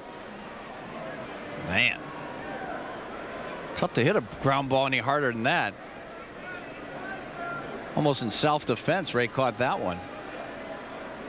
Melvin Nieves, a home run and a ground out. That was a 3-run shot in the first inning. Takes an off-speed pitch down and away. Nieves now with 18 long ones, 45 driven in on the season. Ooh, there's a strike. 1-1. Outfield pretty much straight away and deep. Phil Nevins on deck. Oh, pretty good breaking ball right there. That was a sharp one. Nieves jam shot. Well, just watching him here in the first inning of work, it appears he is staying back better on a breaking ball. He had a tendency to get out there like Van Poppel. Yeah, a lot of similarities there. Almost the same size. That pitch misses away. 2-2. Everybody back in the infield for Nieves. 3-2 as a fastball misses wide.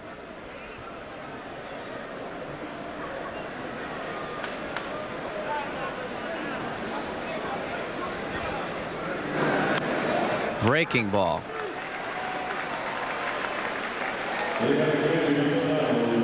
And a reminder, you can get the cap the pros wear at the New Era Cap Corner at beautiful Comiskey Park, located in the left field corner of the main concourse. It features a large variety of New Era Diamond Collection caps worn by the Chicago White Sox and all major and minor league baseball teams. So just stop by the New Era Cap Corner at Comiskey Park. Phil Nevins 0 for 2 in this ball game. Strikeout and an outstanding play by Ray Durham. There's one off the end of the bat into center field. Durham can't get it. So the Tigers are coming back here in the 5th inning. Runners at first and second with 1 out.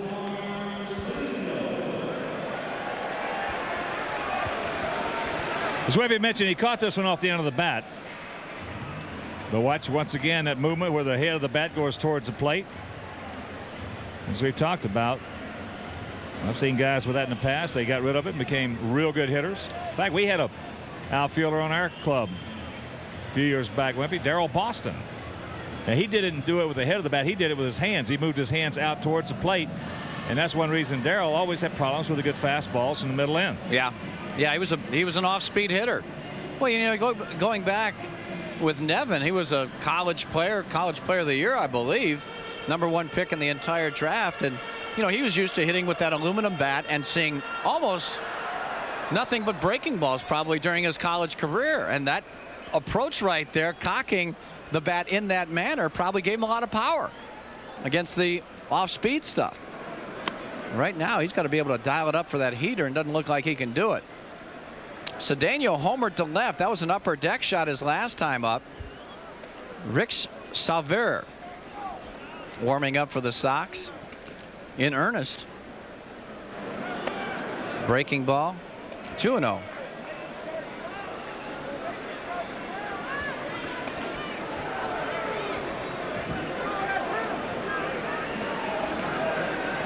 Oh, Mike Pazek on his way out to the mound.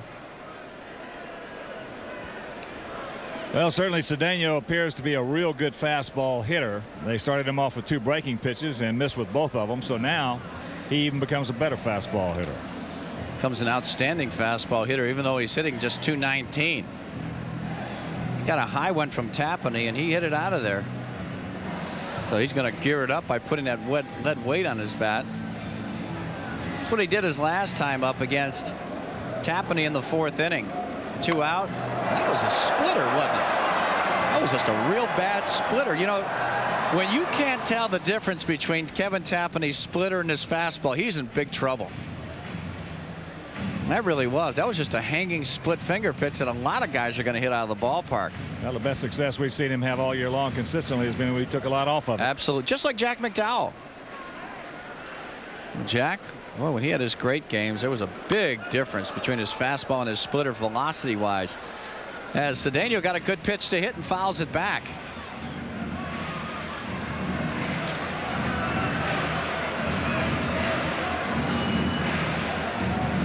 Outfield playing him to hit the opposite way. A big gap in left center. Open stance. Bat wiggles. There goes the runners as he fouls it back. Oh, Nieves had a good jump. I like that. If that was a hit and run play, pretty decent call right there. And our next televised game on WGN Sports will be Thursday night at 7 when the Sox return home against the Toronto Blue Jays. And we're expecting Alex Fernandez to be on the hill for the good guys. Fastball misses in, 3-2. Cedeno uses one of those bats. You see what is done with runners in scoring position. No knob on it. Chokes up a couple of inches. Now we'll see if they can run on 2-1. Will they go on 3-2? There they go. He walked him. Ball gets by Karkovice, and here comes Nieves home to throw. There's not going to be a throw. Yes, there is.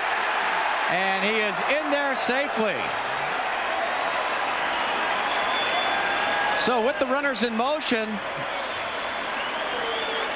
the ball, pitch in the dirt, a wild one, so the runner scores from second.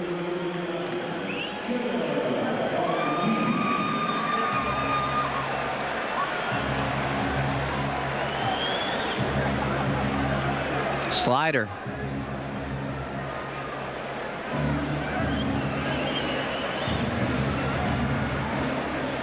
And you see Nieves, that's good hustle by the young right fielder. I think some lack of hustle by Cedeno. He should have been at second base on that one. He's running down the line to first. As Barty, the hitter, Sox still have a chance to get out of this inning with a double play possibility.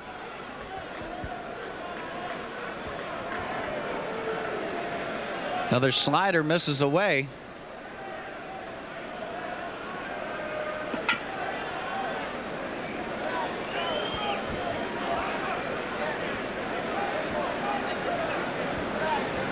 Barty has a single and a run scored. Another breaking ball. Misses 2-0.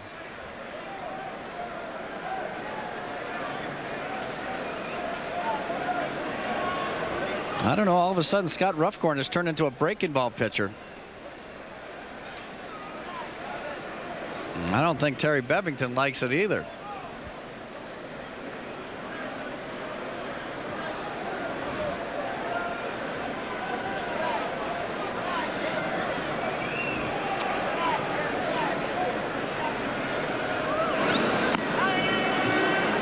Inside corner strike, 2-1.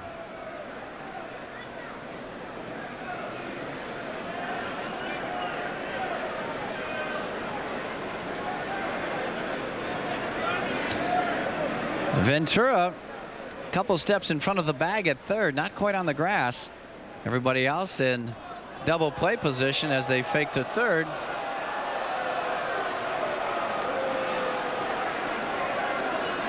(10-8) Detroit. Runners at the corners with one out.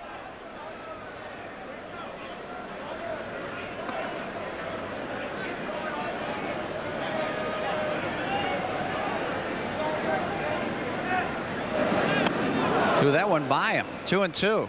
Got to throw that pitch again to this guy. That's why he's hitting ninth.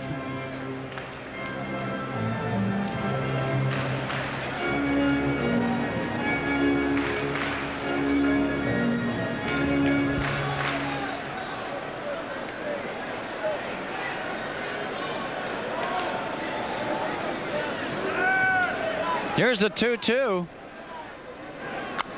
He smokes it. Fair. And a hanger. Hanging slider. Cedeno's going to score all the way from first inning. A two-run double by Kamara Barty. That's just bad. That's real bad.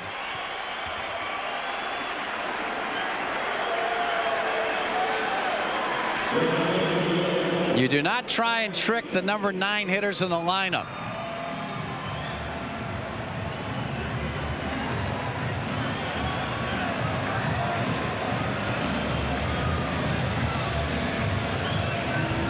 Man, that's just a spiral right there. You threw the fastball by him. The 2 straight pitches, he had no chance, and now you're going to trick the guy. That's awful. So it's a 12-8 Detroit lead. Ruffcorn will depart. We'll be back with the numbers on Rich Salver right after this.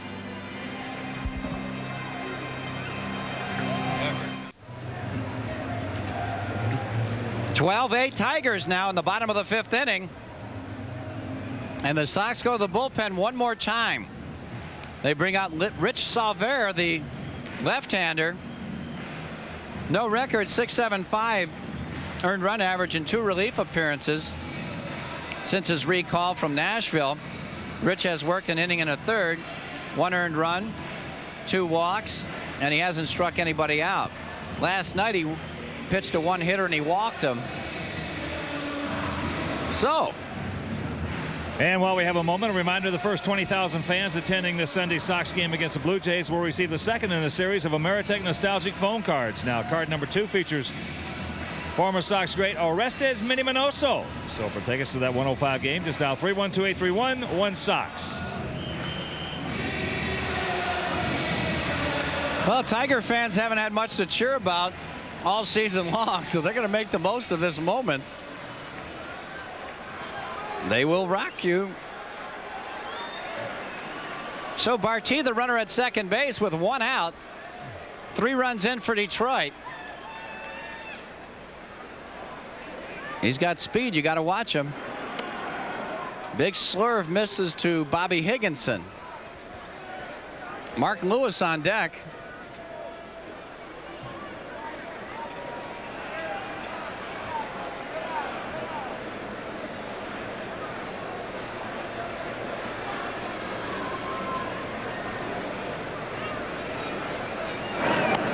There's a strike, fastball, 1-1.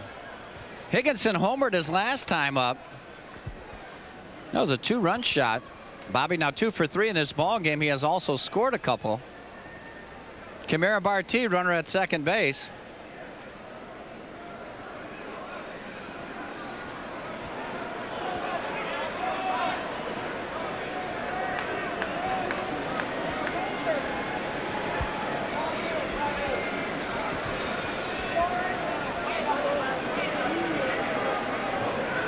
And Ozzie goes in and tells him to step off the rubber as Barty got back to second.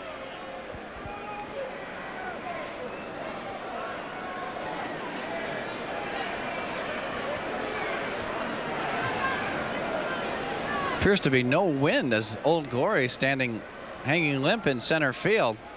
There goes the runner. Fastball, the throw. They got him. Nice throw by Karkovice. Barty tried to swipe third, but the good officer right there rising to the challenge. Of course, he had a wide open shot at third with the left-handed hitter up there. Ozzie did a good job in not allowing him to get a good lead and or a good jump. He does have that good speed, but perfect throw right on the money. Yeah, that was Ozzie. A lot of credit has to be given to Ozzie Guillen right there. Misses away, 3-1.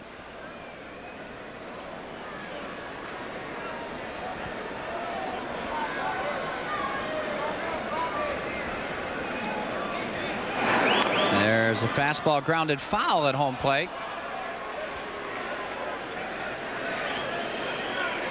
Barty with that great speed. Still no match for the arm of Officer Ron Karkovice. So that prevented another good scoring position for the Tigers. They still lead at 12-8. 3-2 pitch, breaking ball, no.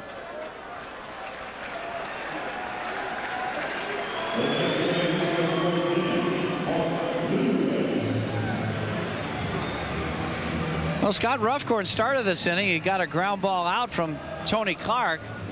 Nieves walked, a single by Phil Nevin.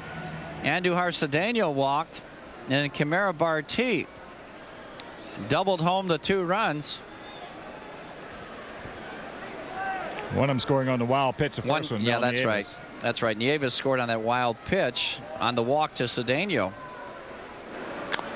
There's a high hopper, foul off the bat of Mark Lewis. And Kimera Barty gets his 10th and 11th RBIs of the season.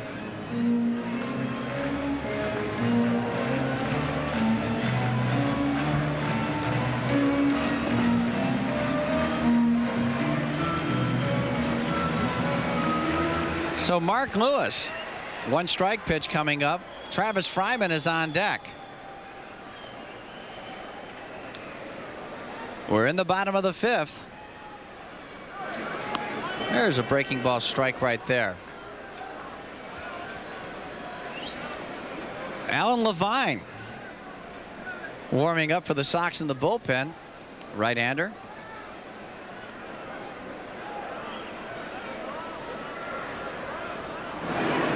Curveball misses wide. 1-2.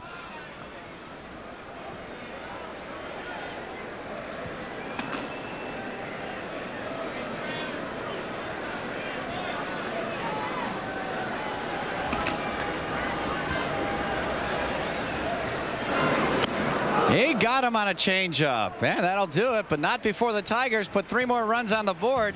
And after 5, they lead it 12-8.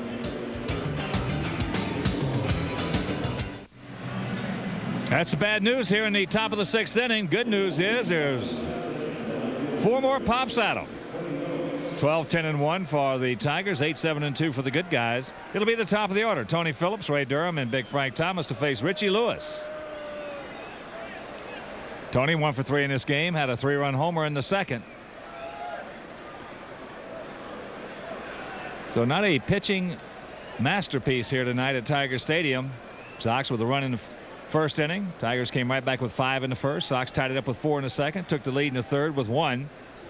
Tigers came back with 4 in the fourth. Sox with 2 in the fifth. And the Tigers with 3 in the fifth. 1-0 the count to Tony.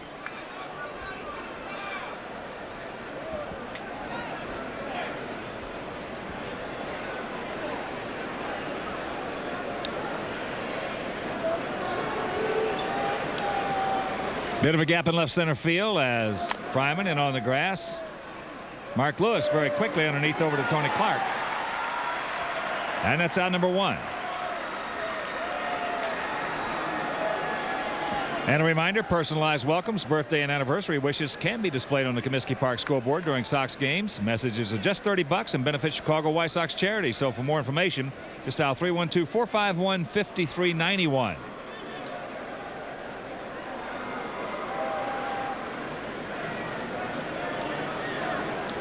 Here's Ray. He's 2 for 3, 2 doubles and 2 runs scored. Makes that pitch down low.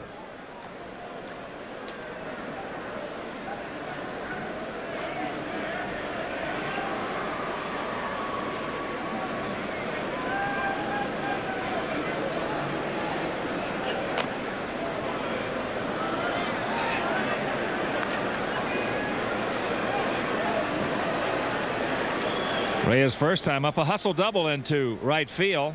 Then in the second inning, double down in the left field corner. As the count moves to 3-0. Way back when, if you're just joining us, it was Kevin Tapani against Todd Van Poppel.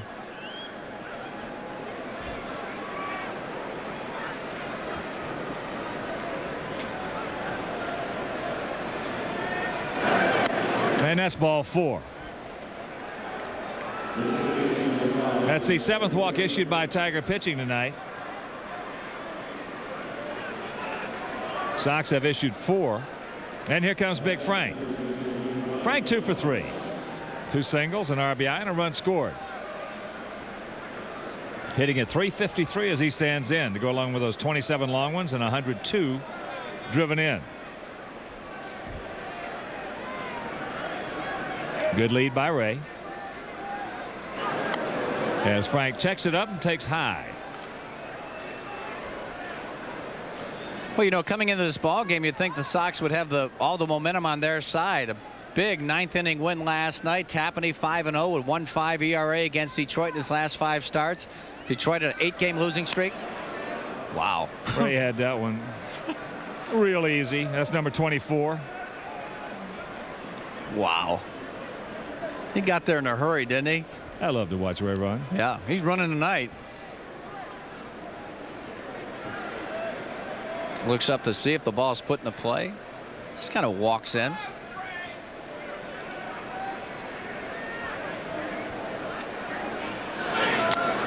That fastball. So it's 2-1. Taking some other scores for you after 3 innings at Cleveland after a rain delay. It's the Tribe leading the Rangers 3-2.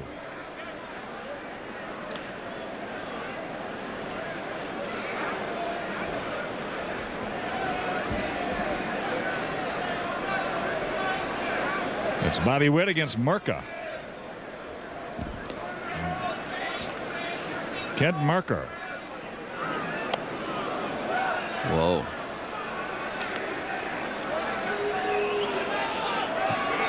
3-1 the count to Frank. After 4 innings at Baltimore, Orioles leading the Mariners 3-1. Wells against Musina.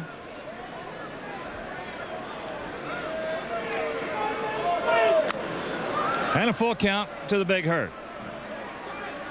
Bottom of the 8th at Fenway. Oakland leading the Red Sox 3-1. That's Adams against Maddox. Well, California scored 5 in the top of the first inning. It is now 7-5 Yankees. Bottom of the 5th. Wow. So Frank Farraco's a happy camper. Yeah, he is. He gets Frank. Off-speed pitch for a strikeout for Richie Lewis. And with 2 out, that'll bring up Harold Baines. Frank had a real good pitch to hit on 3-1. He missed it. Fastball down, out over the plate where he likes it. And then he just took everything off of this pitch. Great changeup, good arm action. No chance. So here's Harold. Harold 1 for 2, a walk and a double. He also has scored a run. Fastball strike outside corner. Milwaukee scored 3 in the first. Minnesota came right back with 6 in the second. 6-3 Twinkies after 2. Ricky Bonas against Klingenbeck.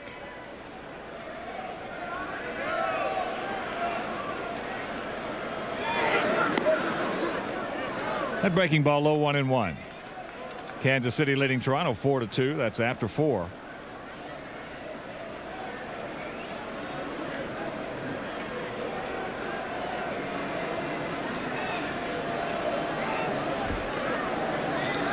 Durham at second, 2 out. And the 1-1 pitch. Checks it up. Nice stop right there by Phil Nevin. Over the National League, Cubs beat the Fighting Fish 8-1. At Wrigley this afternoon, it was 7-3. Mets over the Giants out in San Francisco. Atlanta leading Cincinnati 4-1. That's after 5.5 down at Fulton County Stadium. 7-0. Houston shutting out the Pirates at the Astrodome.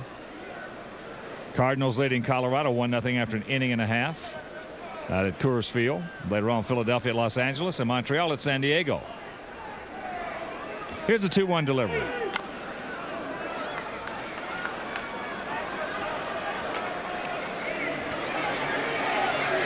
Right here, 12 runs, 10 hits, 1 error for the Tigers. 8 runs, 7 hits, and 2 errors for the Sox. In the finale tomorrow afternoon, it'll be Wilson Alvarez against Felipe Lira.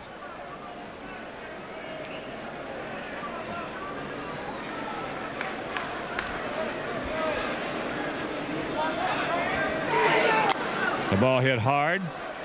Andujar Cedeno up with it. Over to Tony Clark, and it'll retire the side. So nothing across after 5.5. It's 12-8 Detroit.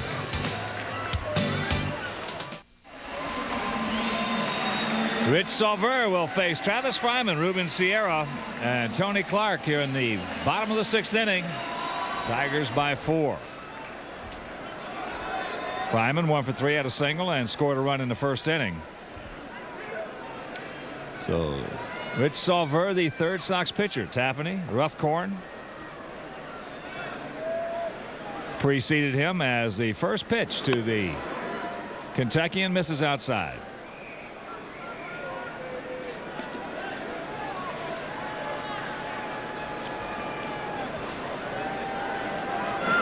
Change up, good one. Turns it over. A little bit like a screwball.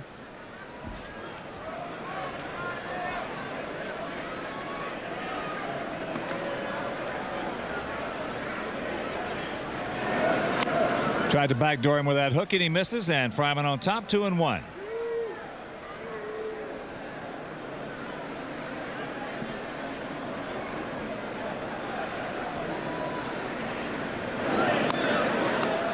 Three and 1 to count.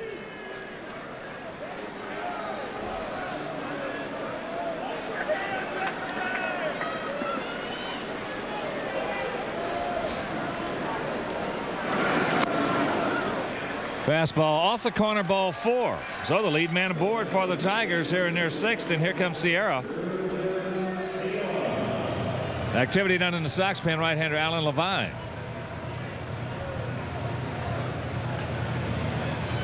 Sierra 0 for 3 tonight. He's grounded to second twice. Grounded out 3-1. And he's knocked in a run. So Ruben hitting at .255, 12 homers, 61 RBIs as he stands in. Just a decent lead by Fryman as that pitch misses low.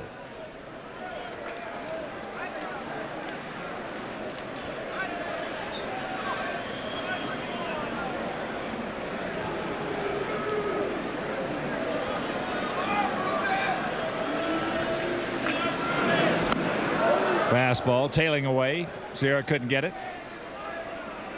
Well, 5 home runs in this ball game. 3 by the Tigers, 2 by the Sox. 3-run shot by Mel Nieves in the first. Solo shot by Cedeno in the fourth. 2-run shot by Higginson in the fourth. As it's 2-1.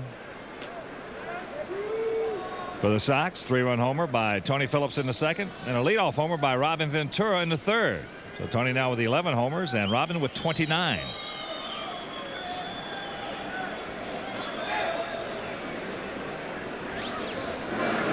Ball hit hard, base hit. So Fryman will pull up at second.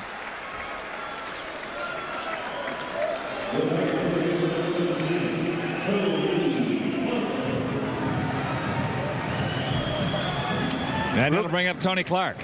Excuse me, Hawk. Ruben Sierra got a fastball down and in. All he did was drop the head of the bat on it. Ozzie didn't have a chance to move at shortstop. That ball was hit so hard on the ground.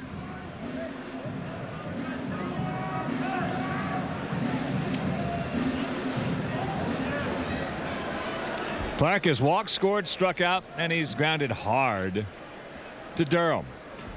He hit a bullet right at Ray.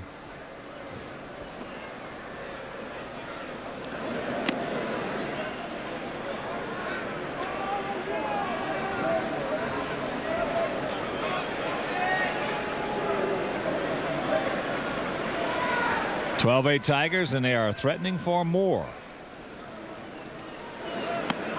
As there's a strike at the knees, and the count evens at 1. Tigers with those 3 homers now have 156 on the year. Sox with their 2 have 154.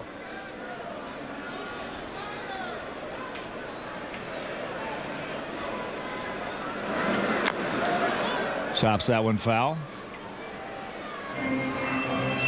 And a reminder, the first 20,000 fans attending next Monday's game against the Milwaukee Brewers will receive Ted Lyons pins courtesy of Ballpark Franks. So tickets for that 7:05 game are available by dialing 312-831-1-SOX.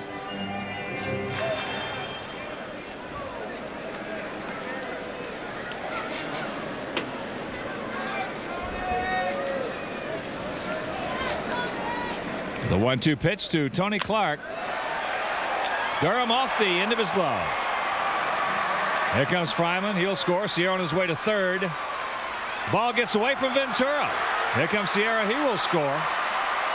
And it's 14-8 Tigers.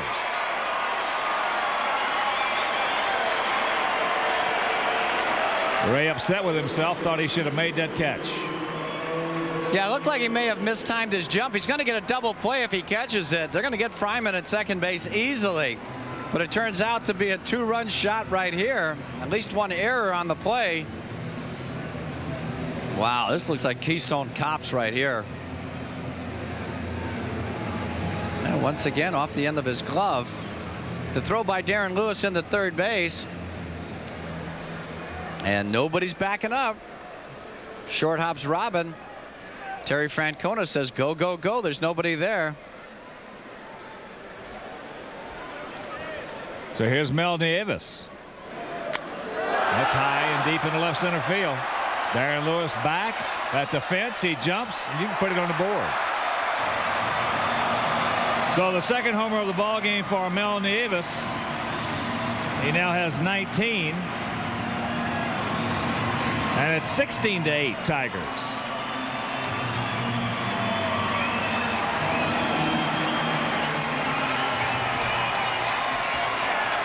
He's strong, no doubt about it. Right between that 365 and 400 sign in left center field. Got a fastball inside part. Goes out and gets it. And Darren Lewis just runs out of room. So here's Phil Nevin.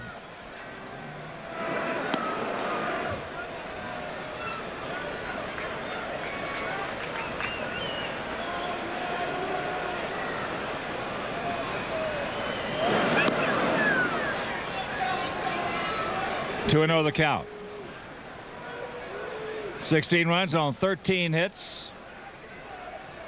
8 runs on 7 hits for the Sox.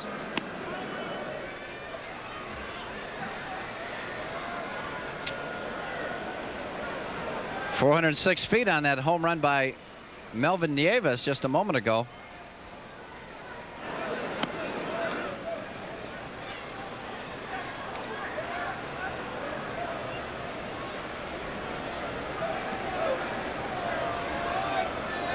Nevin 1 for 3 with a run scored. Can't get the 3-1 fastball.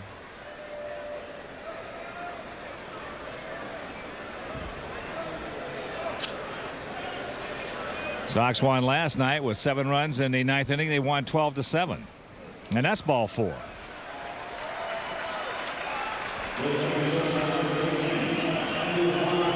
So still nobody out here in the Tigers' 6th, and that'll bring up Andy Jarcedeño. Fouled out to Thomas, hit a solo homer, walked, and he scored with that walk.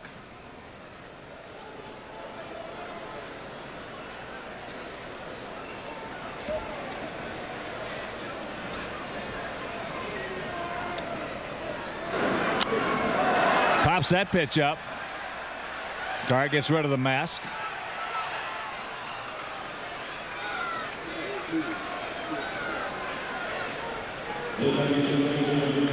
Well, Wimpy, you know the best thing about this game tonight? No, what's that?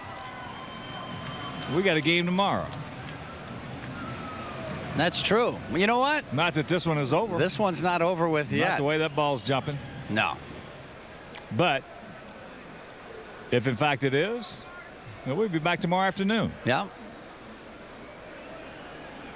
Try hard and do good. Here's Kamara Barti. He's 2 for 3. He's had one of the big base hits in this game, that coming off Roughcorn last inning, a 2-run double.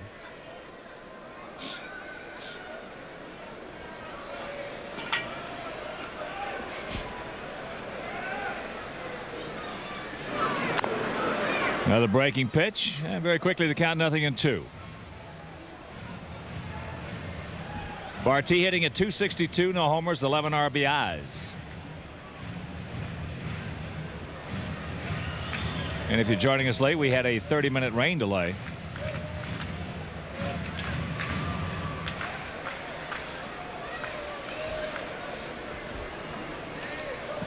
Big gap in left center. As a changeup misses low.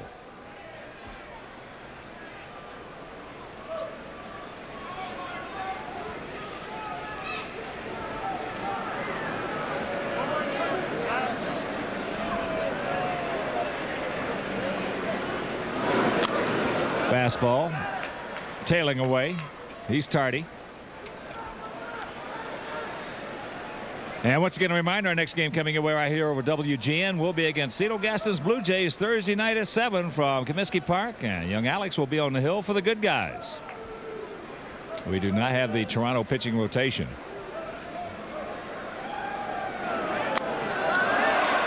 Curveball high into left field. Tony Phillips. It's a can of corn. 2 gone.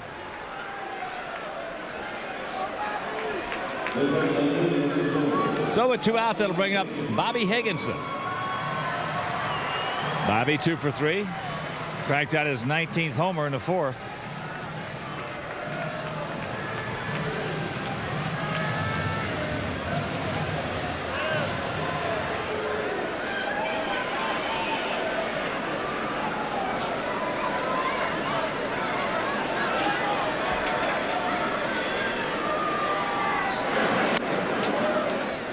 Takes the fastball high.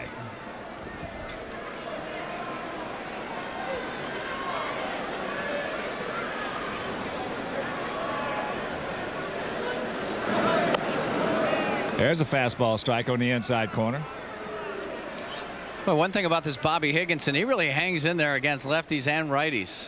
You know, if you're going to get him out, I think consistently, you got to have to jam him with the fastball and then something very slow from an off-speed standpoint. He's a good-looking player. Yeah. Puts that ball hard to Hopper Frank. He'll take it himself, but 4 more across the plate, and after 6, it's the Tigers by 8.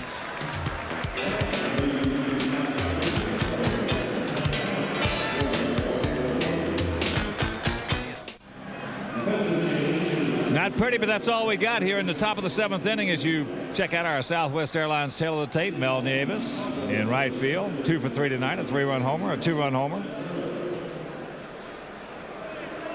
Nieves now with 19 long ones and 47 RBIs. So Richie Lewis taking his warm-up tosses. Eddie Williams has moved in at first base in place of Tony Clark. Wow, we haven't seen much of Eddie Williams in any series against Detroit this year. Former White Sox third baseman. It'll be Ventura, Tartable, and Lewis to face Richie Lewis.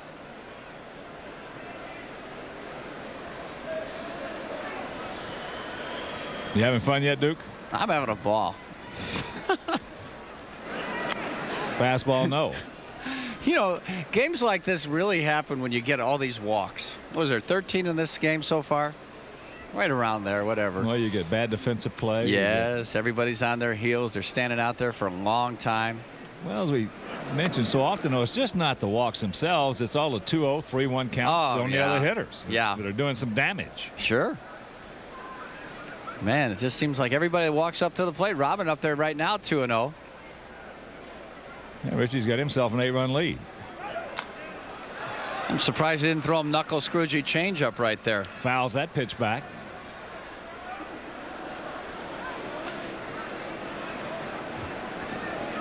And you see a lot of that in ballparks like Tiger Stadium. You'll see them at Camden Yards too, because they're such good hitters parks that the pitchers feel like they got to be so fine. And as you pointed out so often, the better the hitter ballpark, the more you got to pitch inside. And nobody's really done that tonight for either team. The more you have to pitch inside, and the more you have to be on top in the count. Oh man, do you pitch ever behind in short porches, and you're gonna get burned. Yeah.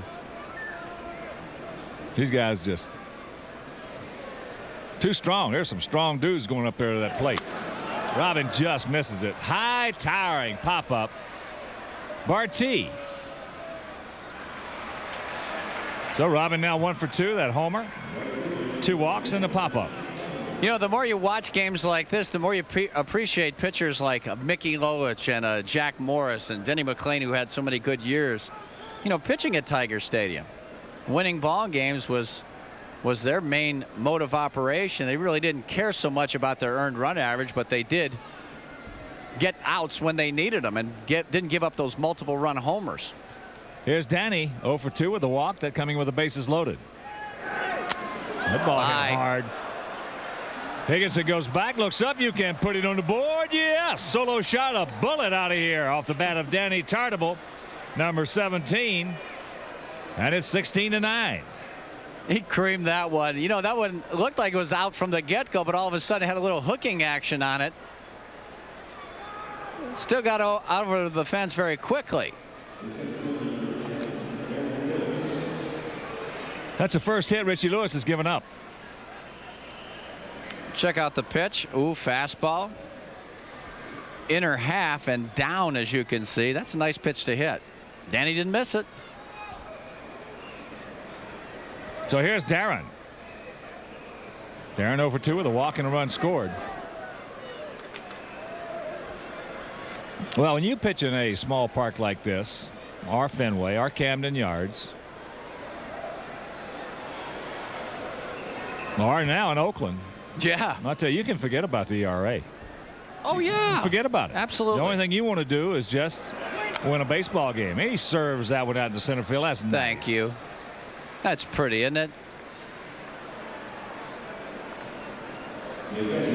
Well, that's what Jack Morris did in this park. I never realized how great it was to hit here until you watch things up in this booth.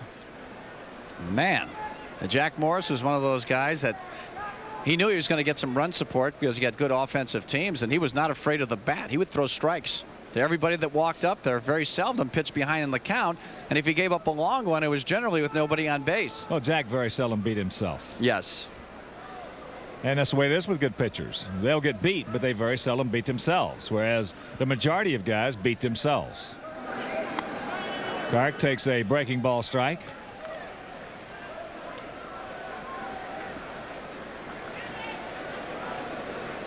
Yeah, you got 90%, and that might even be a little short. You got 90% of the guys go out there. They're going to do something in that ball game to beat themselves. And by beating themselves, I'm talking about walking guys, going deep into the counts, giving these guys a chance to see everything in their arsenal, and almost each and every at bat. Yeah. And if you see them 2 or 3 times after they've seen everything you have, you're working in a deficit. They're giving themselves a chance to lose.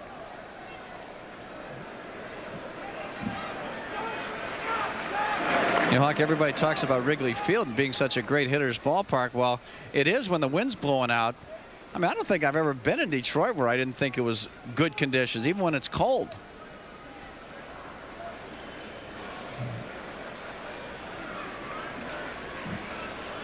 Long set by Lewis. The 0-2 pitch. Fastball just misses.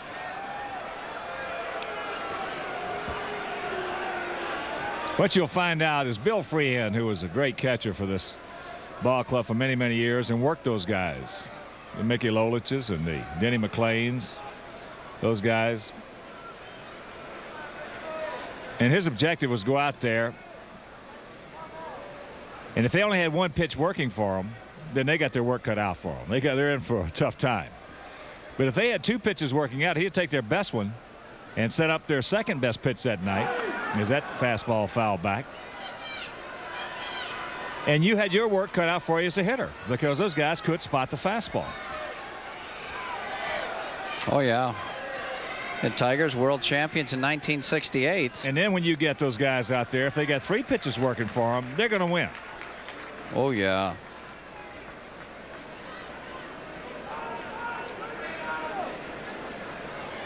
You know, we talk about so often the pitchers being afraid of the bats. A lot of times the catchers in this league become afraid of the bats as well. As there goes Darren. Strike him out, and he's going to steal it. That's number 20.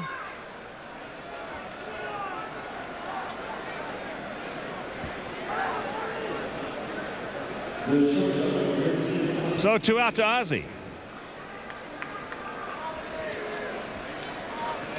Tigers have thrown 135 pitches. I thought it was more than that. Just 68 strikes and 67 balls. Wow. That's Ozzie not 0 good. for 2 tonight. He's walked and scored. Fly to center. And he's grounded to first. Whew. Skip Ellison's pick to click. 16 runs on 13 hits for Detroit. 9 runs on 9 hits for the Sox. Yeah, but it's just not always the pitcher's fault. As I said, there's some catchers in this league you can just go every time we go into a town, you look at them. You check what they're hitting. Pretty much going to tell you about how they call the game. Yeah, there's a lot of predictability. A lot of predictability. Now, if you're a hitter, you got to be going along with that. In fact, I've seen some real good catchers in the past that when they were in a slump, they turn their guys into breaking ball pitchers. Because they couldn't hit it right. And when they were swinging the bat good, boy, here comes that gas. And that's the worst feeling a hitter can have is when he's got a guy out there 60 feet away that he knows is just going to be boring that fastball in on the fist. Yeah, because now you start getting out there a little bit earlier, and that opens up the outer half of the breaking ball. It widens out the plate. And plus, you're going to be slow on the fastball because you're reacting too quick. That's into left field. Bobby Higginson. And that'll do it. But the solo homer by Danny Tartable is 17th of the year. 7th inning stretch. Not good.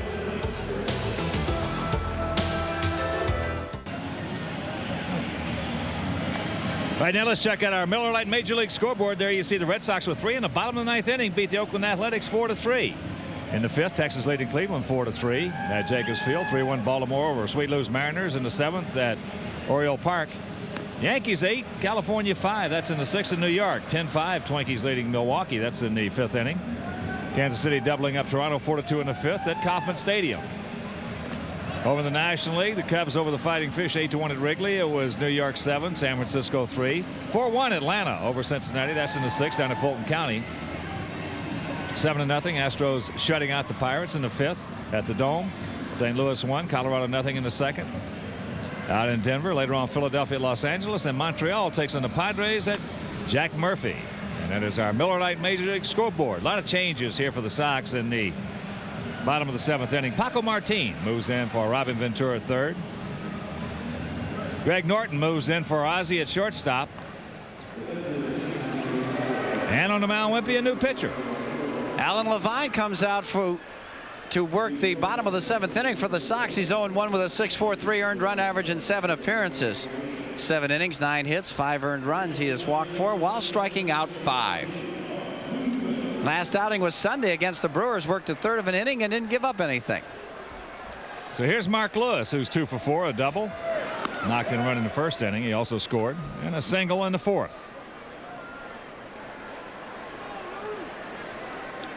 (16-9) Detroit.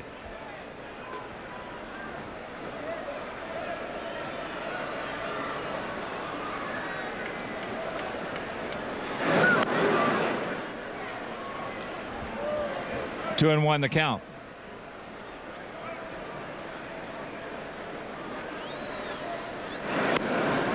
That's a little bit low.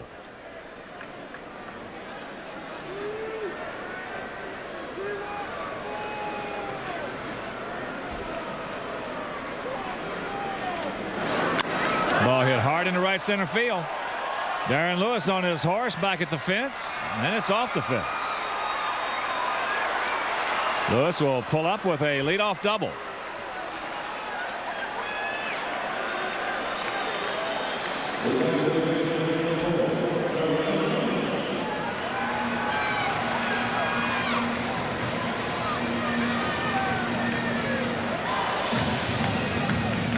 There's another look at Mark Lewis's swing. He got a fastball up and out over the plate. Boy, head down on contact right there. I think if he was really hauling it, he could have got to 3rd easily. So the leadoff double. That ball bounces hard off that fence in right center. And here's Travis Fryman. Travis 1 for 3, a walk, couple of runs scored. Takes strike 1.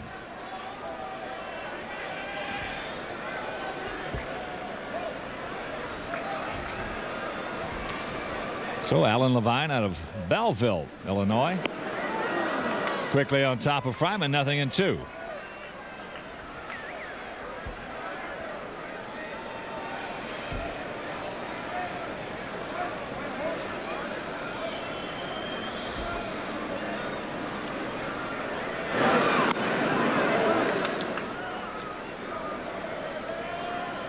I'll tell you, if Levine ever comes up with a real good off-speed pitch, he's got a chance to be a good major league pitcher. Got a good motion. Gives you a lot of movement out there. As Fryman's gone, and that's out number 1. That's good curveball right there. Fryman way out in front, did not recognize the spin.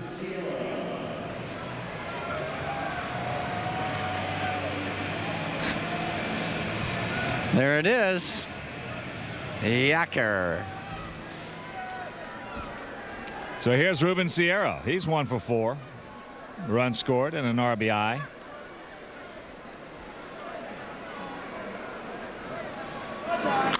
That's a comebacker. Now he just looks Lewis back, goes to first, 2 out.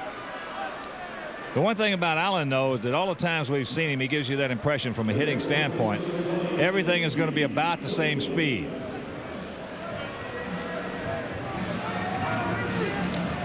Yeah, that's very true. I know. Well, that curveball right there was a nice pitch for him. It took a lot off of it. Yeah, he's going to need to do that because, boy, that sameness gets you in a lot of trouble. That's what did Tapani in this evening. Here's Eddie Williams. Eddie hitting for Tony Clark, who was 1 for 3. Tony scored a couple of runs. Eddie hitting at .213, 6 homers and 26 knocked in. Take strike 1.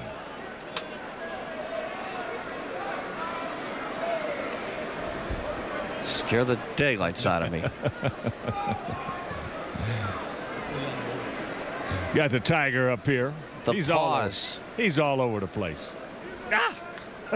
Where are you from, Pawpaw? That curveball outside. It's a knee slapper right there. He's a good looking dude, isn't he? Oh, he's handsome, isn't he? Look at that. That pitch fouled away right side.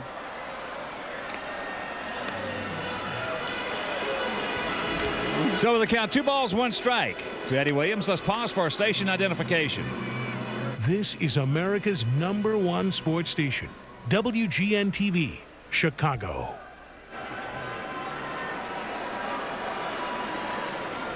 Along with Tom Detroit, Ken Harrelson from Tiger Stadium as the count moves to 3-1. 16, 14-1 for Detroit. 9, 9-3 for the good guys.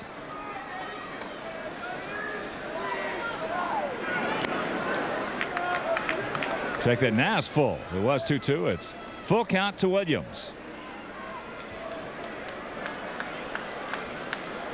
Come on, Allie.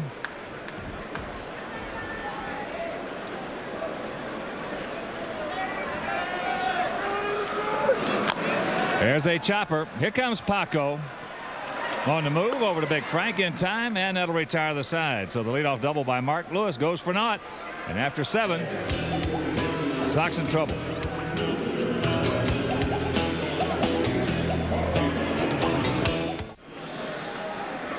We are already into the top of the 8th inning. Tigers by 7, and a pitching change. It'll be the southpaw John Cummings.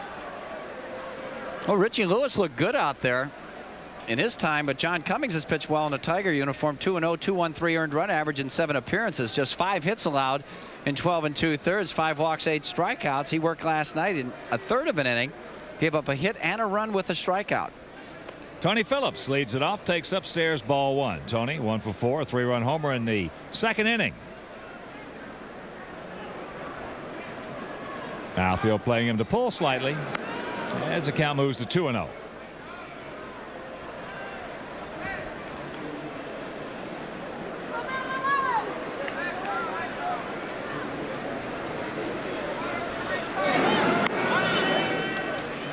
Two and 1. And again, tomorrow afternoon in the finale of this road trip and this 3-game set, it'll be Wilson Alvarez against Felipe Lira. He of the good splitter. Very good. He got good stuff, that young man. That's up high. And our next game coming away on WGN will be Thursday. First of that 4-game set against Cito Gaston's Toronto Blue Jays. It'll be at 7 right here on WGN. Cito and Joe Carter, Ed Sprague, 30 home runs. That's ball 4. Let's get about 8 right here. Come on. That's not a good idea to walk the leadoff man with a 7-run lead. And later on tonight, the travails on the Bulls, Dennis Rodman. Also, the humidity has risen. Now the temperatures are about to follow suit. Tom Skilling's complete forecast tonight on WGN News right after the ball game. Here's Ray Durham. Ray 2 for 3. Couple of doubles, a walk, a stolen base, and he scored a pair.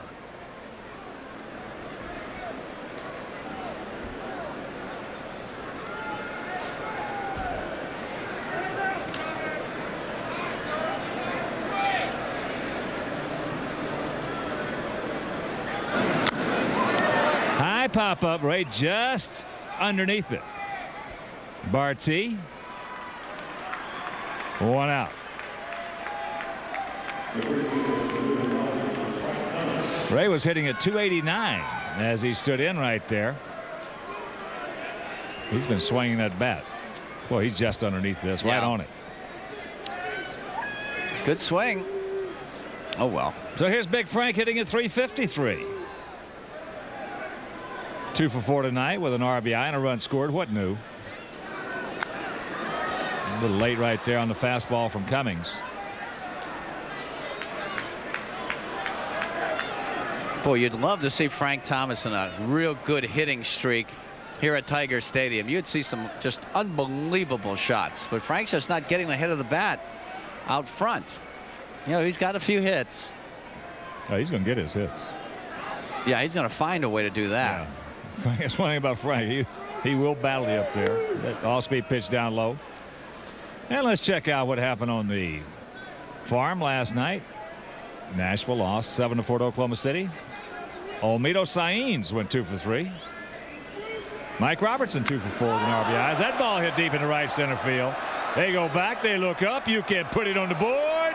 Yes. Tremendous blast into right center field, upper deck by the Big Hurt. See, now that's what I was talking about. Something like that. Mr. After the fact. Oh, wait a second. I said something about Frank getting the head of the bat out, which he did right there, almost into that exit in the right center field bleachers. That's where I used to sit as a kid. And we never got any balls up there. That's a long way right there. Frank for the wasn't right-hander. playing. Yeah. How about it? Man, right over, close to that 415 mark in right center. Cummings got to have a pretty good fastball to be able to drive it out that far. Frank knew it. So here's Harrell. Takes low ball 1. 16-11. We still got time. Come on, gang. Harrell 1 for 3. A double and a run scored. So Frank now with 28 long ones, and he has knocked in 104.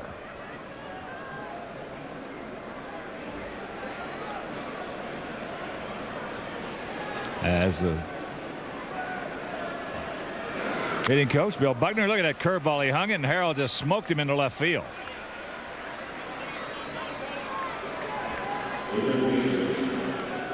It ain't over till we say it's over. Here's Norton. That'll bring up Greg Norton, who last night became only the second major leaguer in history to get 2 at-bats in 1 inning in his first 2 major league at-bats. And who was the other guy? I forget. I'll give you a little bit to think about it. Okay. As he looks at the fastball low. He was a second baseman. Okay. Got it. He was a manager. Got it. He was a feisty, fiery type guy.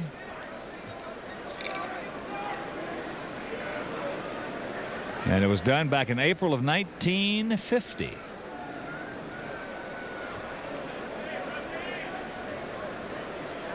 You really did forget, didn't you? Billy Martin. I knew it. I like to build it to a crescendo, you know? You did. Yeah. Leave the fans right on their edge of their seats. Come on, Norton.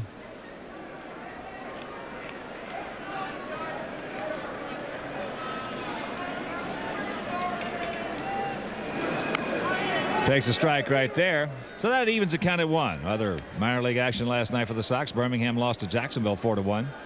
Glenn DeSarcina was 2 for 4. Mike Cameron continues to lead that league in steals with 36. There's a strike. Run scored 112. Second triples with 11. Slugging .591.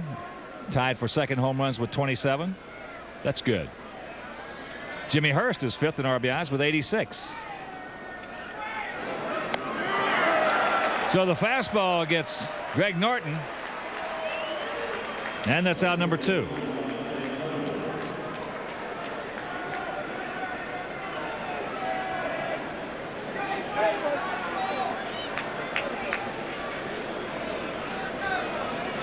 Here's Danny Tartabull. Danny 1 for 3. Cracked out his 17th homer. Curveball low. Then he also walked with the bases loaded. So he now has 68 RBIs. Boy, he hit a rocket out of here. Humpback line drive.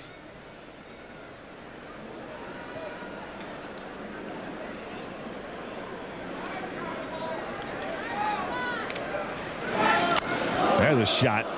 Foul. Other minor league action, Wimpy. The Crawdads. Yes. They went down 5-1 at Columbia. Josh Paul 1 for 3 with a homer, his 6th.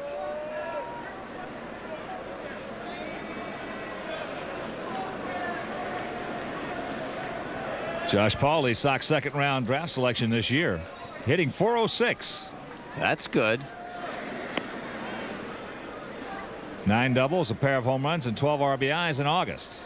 On the season, he's hitting .328, 6 homers, 30 knocked in. That's real good. Yeah.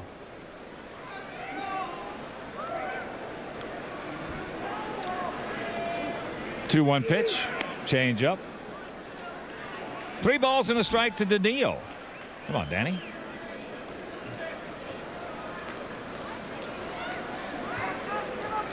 Oh, some big innings for the Tigers. 5 in the first, 4 in the fourth, 3 in the fifth, 4 in the sixth.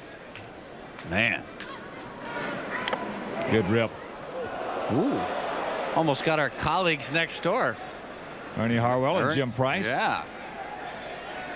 See if everybody's all right, Wimpy. There's Jimmy Price, former catcher with the Tigers. And here's the payoff pitch.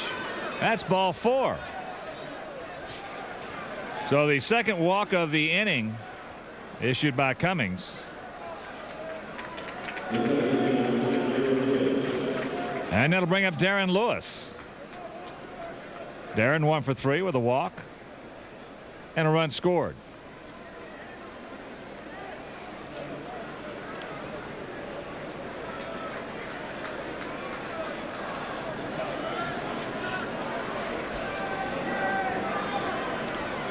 Come on, Darren. Takes fastball strike.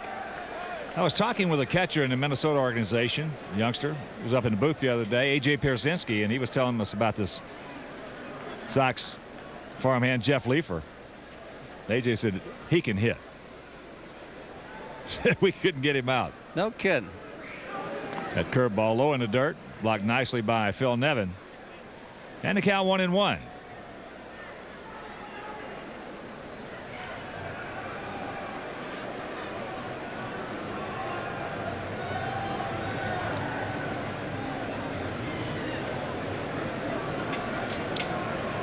How about down in the rookie league? McKay Christensen went 2 for 4, 2 runs scored, 2 doubles and an RBI. McKay, the last member of that coming over from the California Angels in that Jim Abbott deal. As that pitch popped up foul territory, Eddie Williams giving chase. He's overrun it. Now Mark Lewis, who was watching Williams and not the ball, they can't come up with it. So Darren gets a redeemer.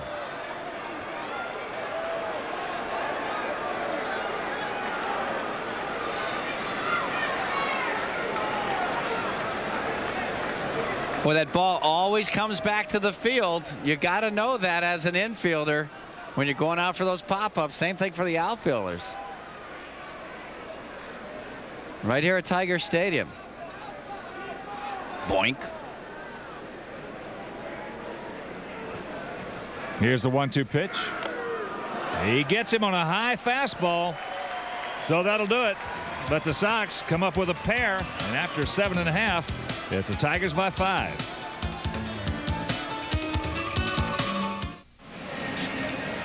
That's the story here in the bottom of the 8th inning. Alan Levine, the 4 Sox pitcher of the evening. Kevin Tapani started working on 3 days rest for the first time this year. Didn't work out. 4 innings, 9 runs, 8 earned, 8 hits, 1 walk, had 4 strikeouts. Scott Ruffcorn came on in the 5th, won a third of an inning.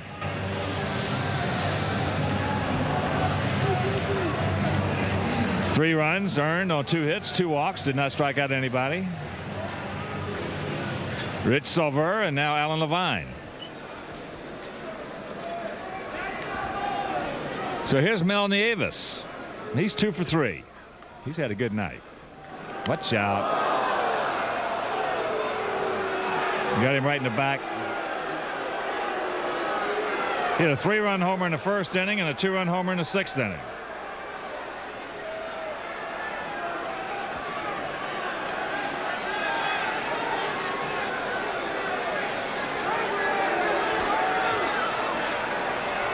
Sometimes, boy, you get right in the back like that, it just takes your breath away. Oh, yeah. And Nieves is a big, strong guy. He's not a real happy camper right now.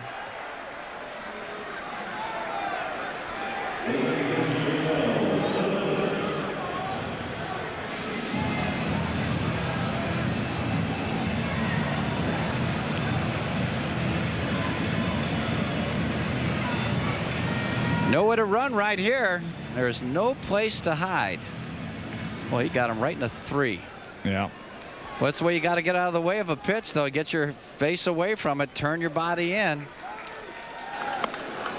Phil Nevin can't get the fastball inner half. He's 1 for 3. Single and a run scored.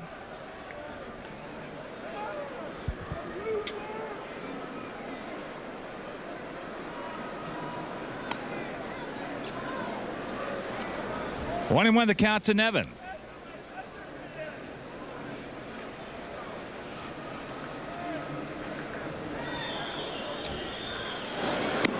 Breaking ball.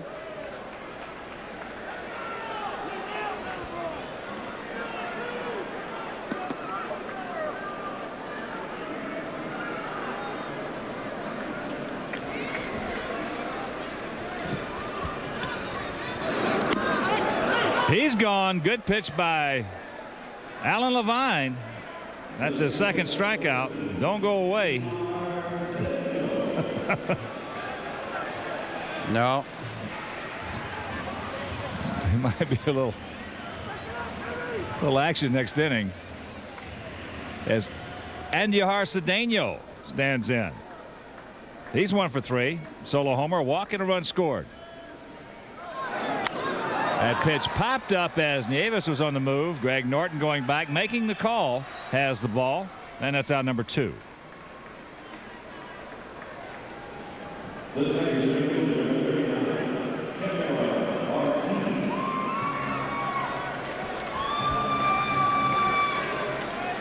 So 2 down to the center fielder, Kamara Barti.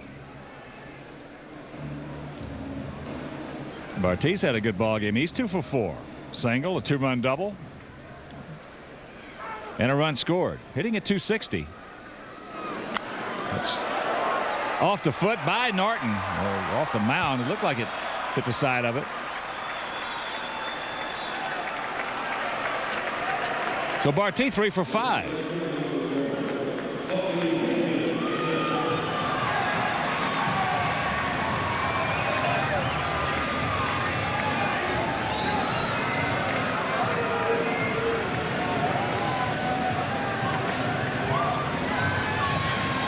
Wimpy just get his foot or the side of the mound. Well, let's see. Well, it's a hanging breaking ball inside. Got him in a foot. Yeah. Boy, hit him pretty solid, too. That ball had some giddy up going through the infield, too. Bobby Higginson takes a curveball, and that's down and in. Bobby's 2 for 4, a single, a run scored in the first, and a 2-run homer in the 4th inning. So he's got 19 long ones. Boy, he's just seeing the ball real good right now.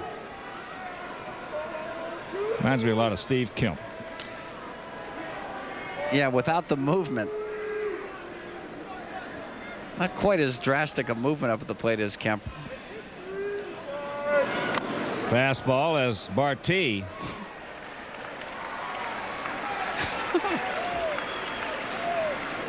Picks up his 14th stolen base.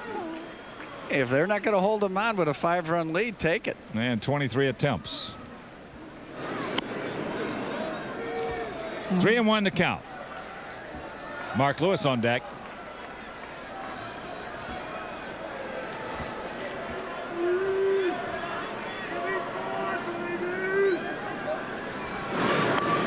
Dropped that curveball. Nice pitch. Took a lot off.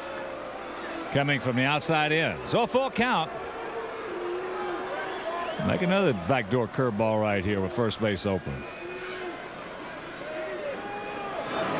Yes, he's gone. And that'll do it. Nothing across. We'll go to the ninth. It's the Tigers by 5.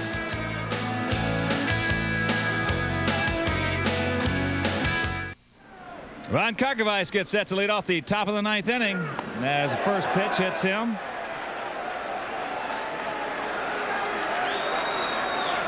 Now you knew that was coming.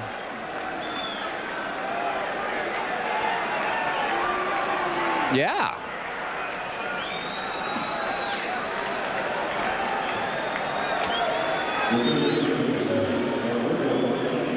So maybe that'll just even things out and finish up the ball game as Paco Martin will stand in.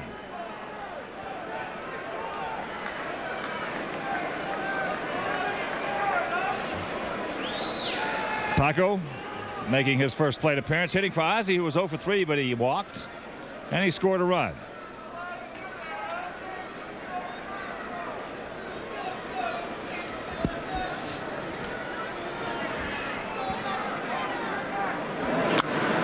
That fastball hit high in the right field. Mel Nieves drifting over, backing up a little bit, and that's out number 1. And a reminder, Ticketmaster, MasterCard, and WMVP AM 1000 would like to send you and a friend to White Sox Spring Training 97 in beautiful Sarasota, Florida. Just use your MasterCard to purchase Sox tickets by calling 312-8311-SOX. And you'll be automatically entered to win a trip to spring training or other great prizes like a night in a luxury diamond suite or autographed White Sox items courtesy of Ticketmaster, MasterCard, and WMVP AM 1000. Now, no purchase necessary, so for details, just dial 312-8311-SOX. Tony Phillips takes strike 1 on the outside corner. Tony 1 for 4, a 3-run homer. That was in the second. He also walked and scored last inning.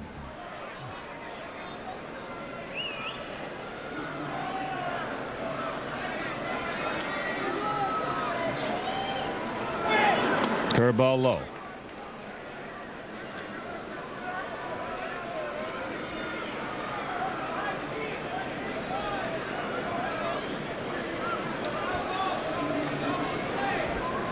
Pitchers of record, Kevin Tapani for the Sox and Richie Lewis for the Tigers. There's Tony saying, no, Rocky. Rocky, no. Actually, I don't care if the score is 22-2.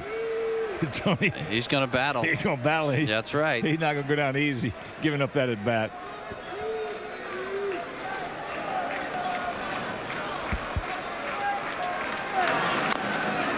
Curveball, got that one up.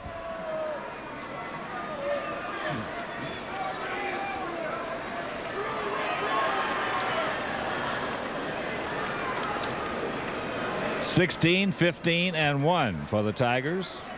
11, 11, and 3 for the Sox as the Tigers, unless the Sox can really do something out of the ordinary right here in the ninth inning, which they did last night, scoring 7 times, are going to pick up their first victory of the season against the Sox, and their first in 11 games dating back to last year.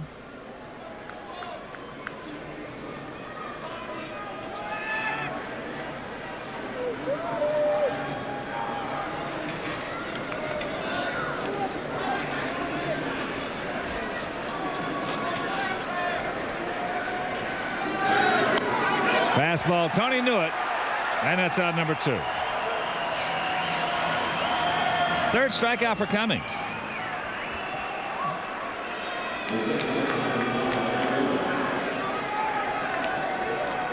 Cummings gets that fastball right on the inside corner. So here's Ray Durham. Ray 2 for 4, a couple of doubles, a walk, stolen base, and he has scored a pair.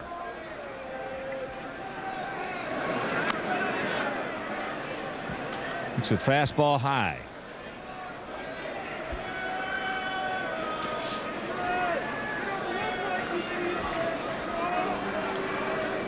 Outfield around to the left. As there's a fastball strike to even the count at 1. Ray hitting at 288, 9 homers, 51 knocked in as he stands in to go along with those 24 stolen bases, 29 doubles, 3 triples.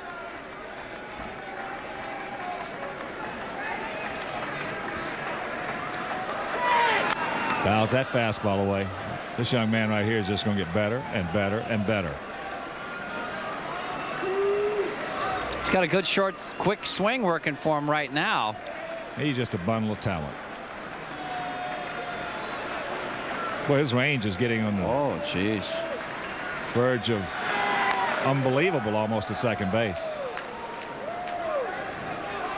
And that'll come with just settling in more, knowing the hitters, knowing the pitchers, knowing when to cheat a little bit.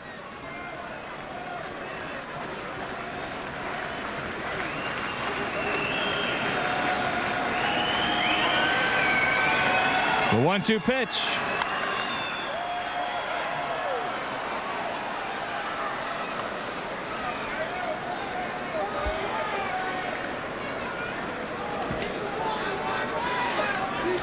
Big Frank on deck. Frank 3 for 5 tonight. His 28th homer, and he's knocked in 3. Changeup.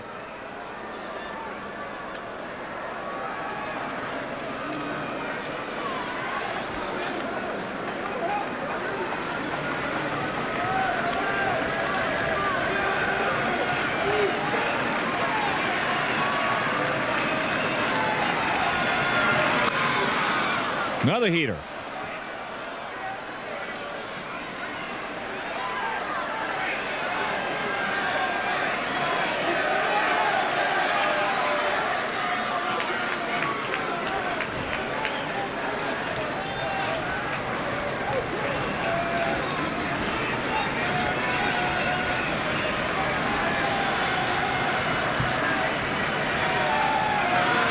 Breaking ball. He gets him. And this ball game is over. So the Tigers finally get on the board this season in 9 attempts against the Sox. They win their first game. They win it 16-11. And Wimpy and I'll be back to wrap it up right after this. And right now, let's check out tonight's MGD Light play of the game. Coming in the 6th inning, Wimpy, Mel Nieves at the plate. Well, Nieves, he was the hitting star for sure in this ball game. Got a fastball downstairs, and he went yard from both sides of the plate. This time off Rich Silver. Drove in 5 runs tonight. He's the star as the Sox couldn't catch up to the Tigers 16-11. And we'll be back with the final totals in just a moment.